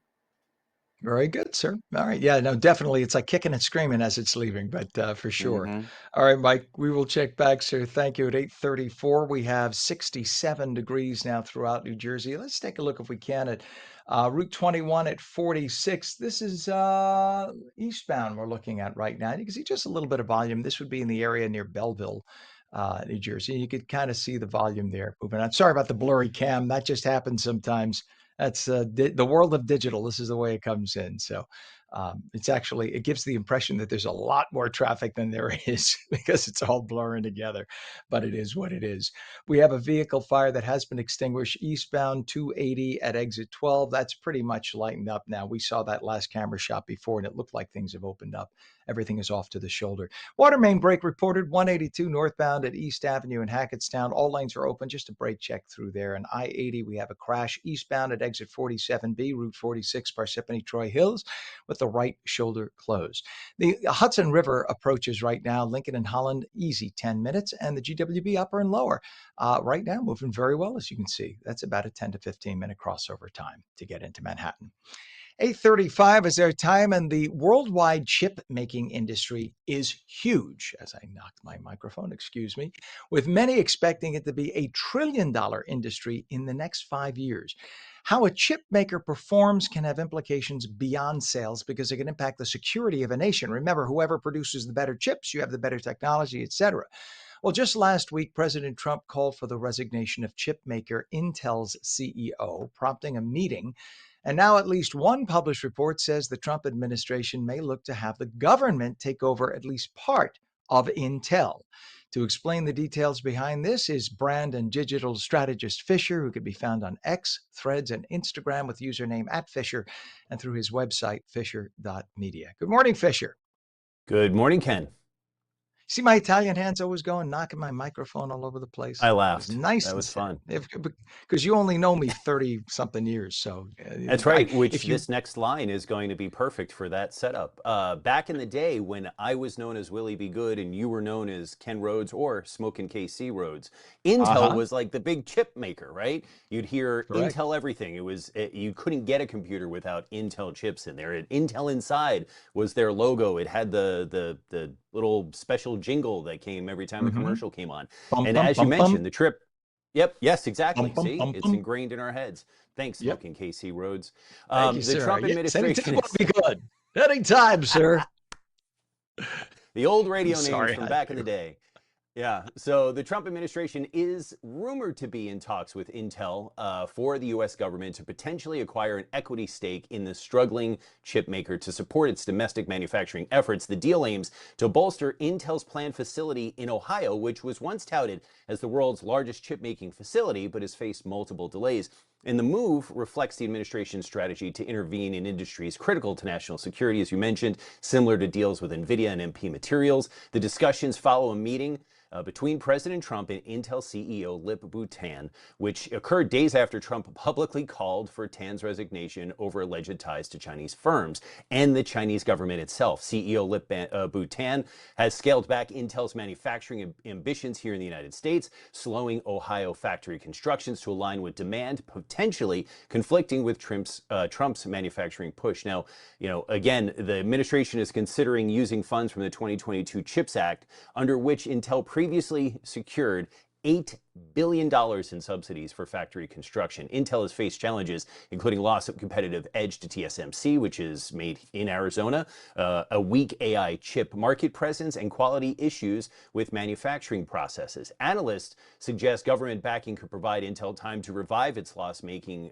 business, but may not address underlying competitive gaps. And the White House does note that discussions about hypothetical deals should be considered speculative unless officially announced. Intel shares rose 7% in regular trading last week and an additional 2.6% after hours following the report of the potential government investment. It is quite a 180 for Intel after being a leading chip manufacturing. But when you're hearing about AI advancement, Intel is not part of the game. Apple, a couple of years back, removed Intel chips for their own proprietary chips. So Intel doesn't have the footing that it had years ago. And as analysts say, and people have been wondering, will this investment actually help anything, or are there so many underlying issues? Now, the issue about the CEO, besides his ties to other Chinese agencies or companies, Senator Tom Cotton has asked the question, has he divested from those companies as well as any investment or ties to the actual Chinese government? It's definitely dicey, but in typical Trump fashion, you ask him to resign and then you go in for the negotiation. Yeah, that's usually the starting point. The starting point is I'm going to blow you up till your cells are all over the universe, and then he's like, "But come on in and sit down and have a little cup of coffee. We'll talk." That's he always speaks hyperbolically. This is why the liberals can't stand it, because they don't grasp that they still haven't. If you read The Art of the Deal, that's everybody's homework assignment. If you don't want to buy it, you can get it online, download it for like 30 cents. Okay, read The Art of the Deal. You will learn 90%. Not 100, but 90% of President Trump and how he functions. That's it. It's as simple as that. You will learn, but nobody on the left seems to want to do that. One thing, though, that I know that it's more than just the technology. Certainly, that's the vast majority of it, and they're way behind NVIDIA and all the others now, the few others. But also, there's the issue of rare earth minerals too, right? Isn't that getting more and more difficult for them to source? And you have companies like NVIDIA just scooping up, and Tesla, corporations like Tesla. Tesla has its own like rare earth plant, this chunk of land, I think in Nevada. Tesla bought up all of it. And so they have all these rare earth minerals for themselves now. Well, besides the government, the companies also have to make deals with other governments in order to source those materials. Right. So it's a big issue. And again, when you have the NVIDIAs and the TMC and all the other chip makers in the lead so far, will Intel be able to be saved? But it is a national security issue. We need to have those chips made here in the United States. Intel has processing and plants elsewhere, obviously, but this Ohio plant that has not progressed as fast as one would hope was supposed to be kind of the foothold of the United States chip making facilities, along with TMC in Arizona, TSMC, excuse me. Sure. And I had been reading over the years about how companies like NVIDIA had been raiding the intelligentsia of Intel for years. So they just kept picking the top intelligent, folks, the smartest people who Offering them were a $10 million big designers. bonus or whatever it That's is to it. come over. Yeah. Who wouldn't go And over? they have the top. Absolutely. I would Absolutely. if So they'd that like to really call. poses a problem. Go ahead. I'm sorry, Bill. Fisher. I said I would go if they would like to call. My website will be underneath. Yeah, 10 million. Why not? That's your signing bonus. That's your See you signing later. bonus. That's right. Love you on New Jersey. Meet it.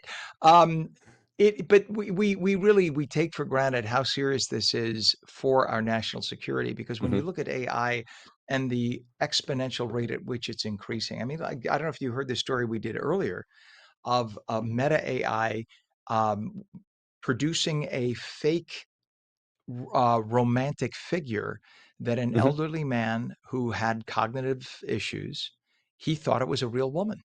That's how real this AI has gotten to him. Now, you and I might say, we wouldn't buy it, but if somebody who's slightly cognitively impaired and older has now bought that, how long do you think it's going to be before something is so real that you and I, you, the computer guy, Oh, are going it's to buy it? Well, I mean, some commercials today, because I dig in on YouTube and Instagram and watch these videos. Some of the commercials that you see today that look real, I mean, real, are not. They're all AI. And that's the way it's going. But yeah, national security is more of, we just don't want chips made in China and they can spy. Look what happened during the pandemic.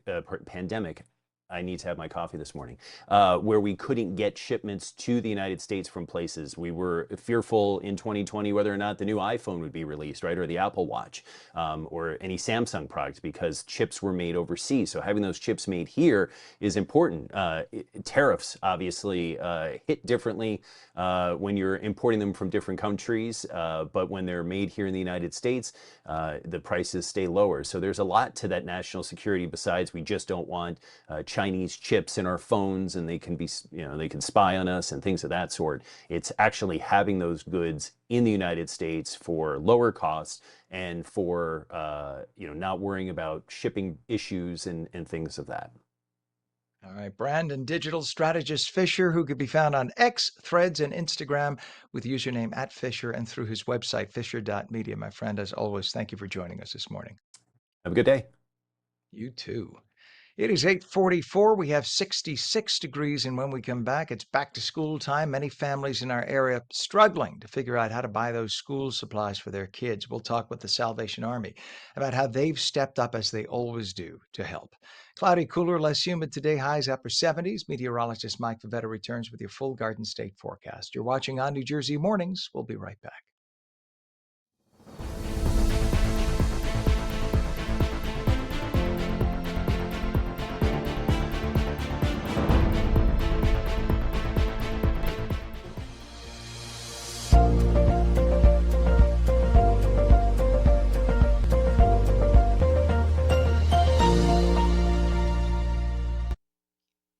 Welcome back to On New Jersey Mornings. I'm Ken Rosato at 8:45, taking your calls at 888-658-0234. Cloudy, cooler, less humid today, highs mid to upper 70s. Straight to meteorologist Mike Favetta with our final check of the morning of the Garden State forecast. Sounds like an Irish greeting. Final check of the morning with the Garden It State does. forecast. Good morning to you, Mike.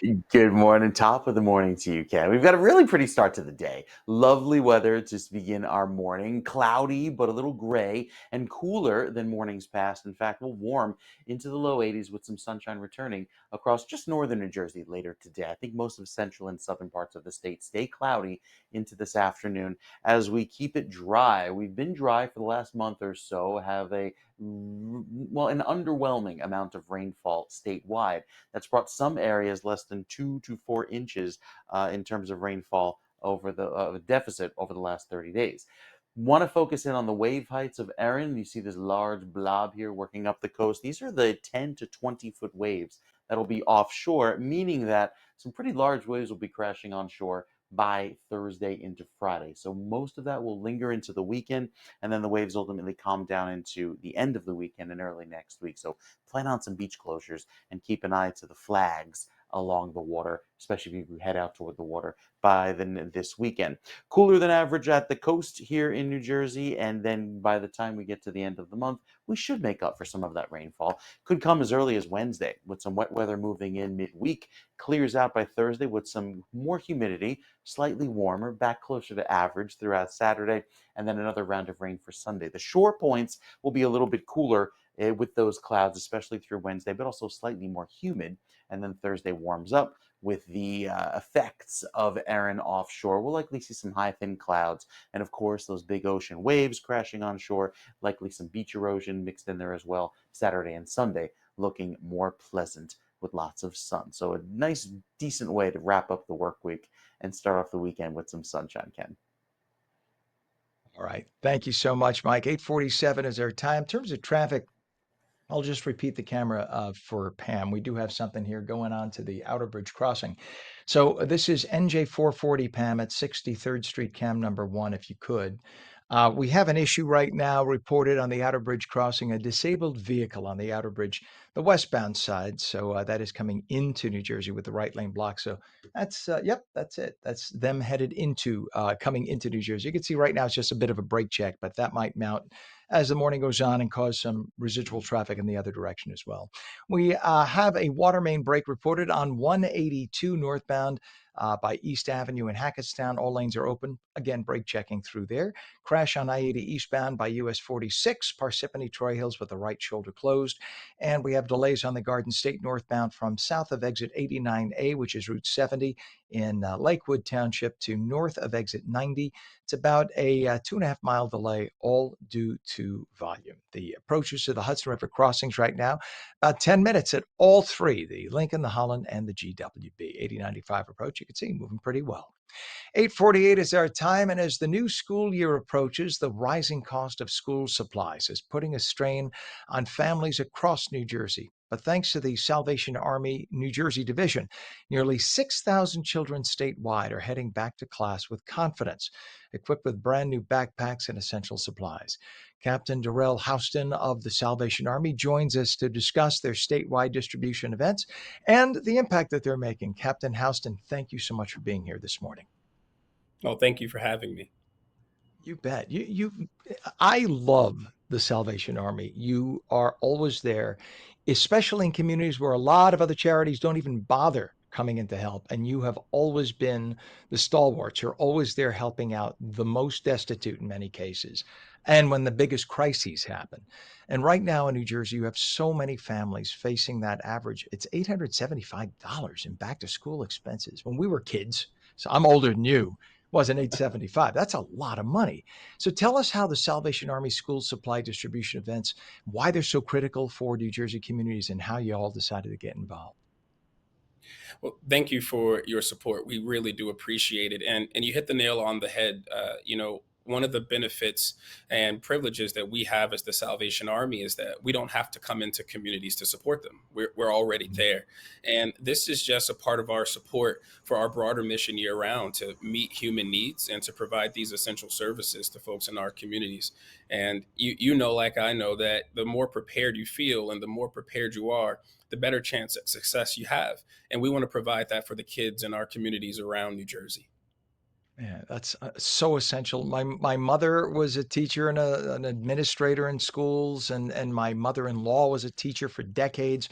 And my mother-in-law worked in a district in South Florida that was very poor. And every year she used to have a little fundraiser with the family and friends to raise money. And she would put money out of her pocket and buy kids everything from notebooks and pens and pencils and erasers because they had nothing. These kids had nothing. And you're helping 6,000 kids across Camden, Vineland, Kearney, Newark, places where kids really, many of them come to school. They're lucky they can get to school in the morning. Can you walk us through what families can expect at the distribution events and how they're organized?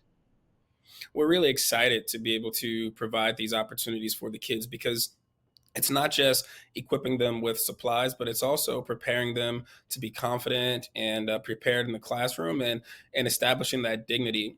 One of the things about our distributions is that we like to say in the office, we're looking to make impact, not just contact. So as the kids come to our facilities and to our sites, they're going to be able to see all these backpacks lined up. They'll be able to choose their backpack. They'll be able to select their supplies. It's not just going to be a bag handed to them, but they're going to have a say in it. And it's going to be wonderful that when they get to school, they're going to be proud of what they have and be able to start on a good foot.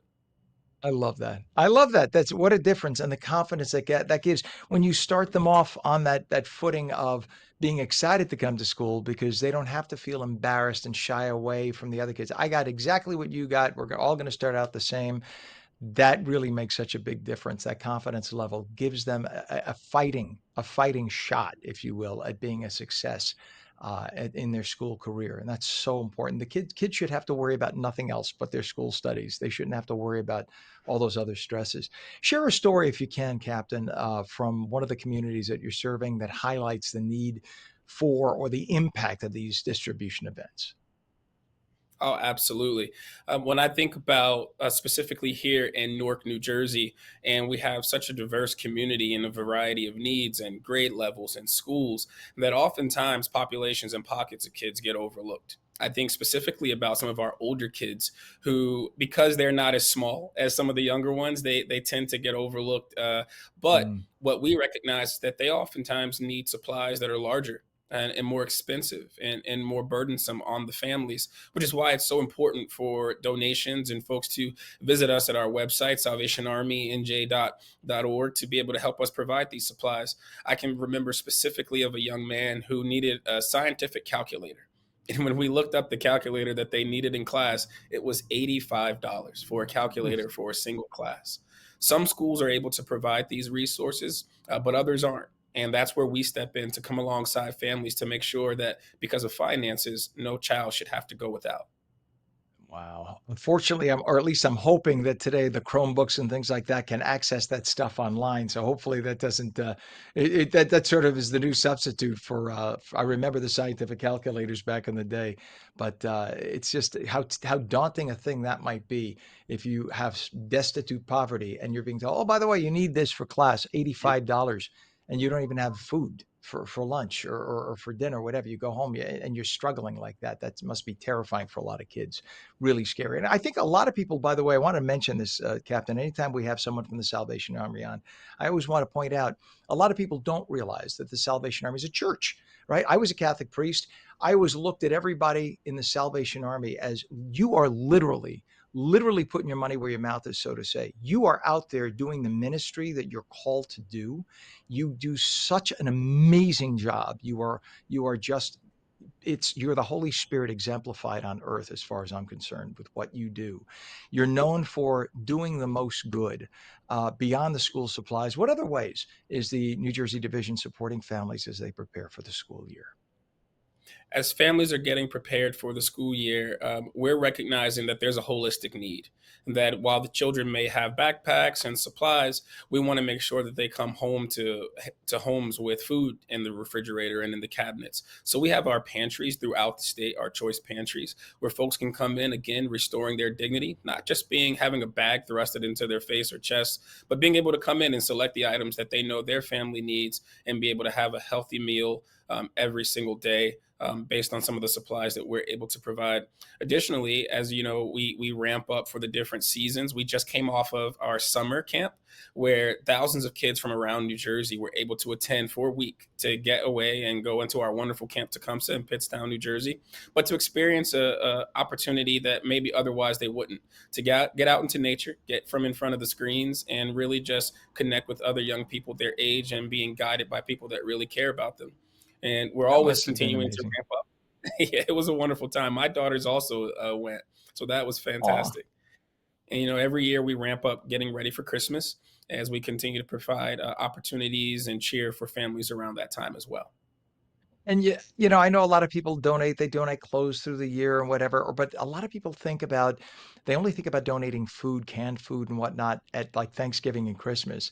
There's a need year round, right? So if you want to donate, I'm sure non-perishable canned goods and whatnot, I'm sure you guys would accept that year round quite happily. Or donations, cash donations go a lot farther, I'm sure, or a lot further, I should say, for the Salvation Army, because where the resources are best needed. Am I wrong on that? You're 100% correct. And with the different opportunities and youth music programs and sports opportunities we provide, those dollars, along with the supports that we provide for families, give opportunities to kids to better themselves in a variety of ways. Absolutely. My nearest that I always go to is the one in Patterson. I always, whenever there's any donation, I come down to the Patterson location. God bless them all, and they're all such good people there. I love them. So for families who may still need help, or families who want to get involved, because you don't have to get into the ministry, right, and work up in the ranks. You could also volunteer in other ways. How can people do that to help out the Salvation Army? There are many ways to help and to serve in your community. And I think the easiest way for folks to find out what's closest to them is to visit our website at salvationarmynj.org, where we have not just the supports we offer, but also listed many volunteer opportunities in a community near you. And if you could talk to some kids right now, Captain Houston, what would the message be that you hope or kids or their families take away from all these events as the kids are heading back to school? we want to just make sure that every child knows and their families knows that if there's anything that they need, they can come to us. We're here for them. We're part of their community, and we love them. And you know what? You're a very special man, and Salvation Army is a very, very special organization. God bless every single one of you, and thank you for what you do every day. Captain Darell Houseton of the Salvation Army, New Jersey Division, thank you. And my best to everybody who you work with. And thank you for helping make a lot of kids feel a lot more secure as they make their way back to school. God bless you all, really. Thank you. Thank you. It is 8:58. What a special organization. If you haven't recently donated to the Salvation Army, think about doing that. Any little bit helps. You can go on their website, make it $5 or $10 donation, or if you could afford more, do so. They could really use it. It is now 8:58. We have a temperature of 67 degrees. It's going to be cooler, less humid today, cloudy, highs upper 70s only. And that's on New Jersey Mornings for Monday, August 18th, 2025. I'm Ken Rosato. See you tomorrow morning at 7 a.m.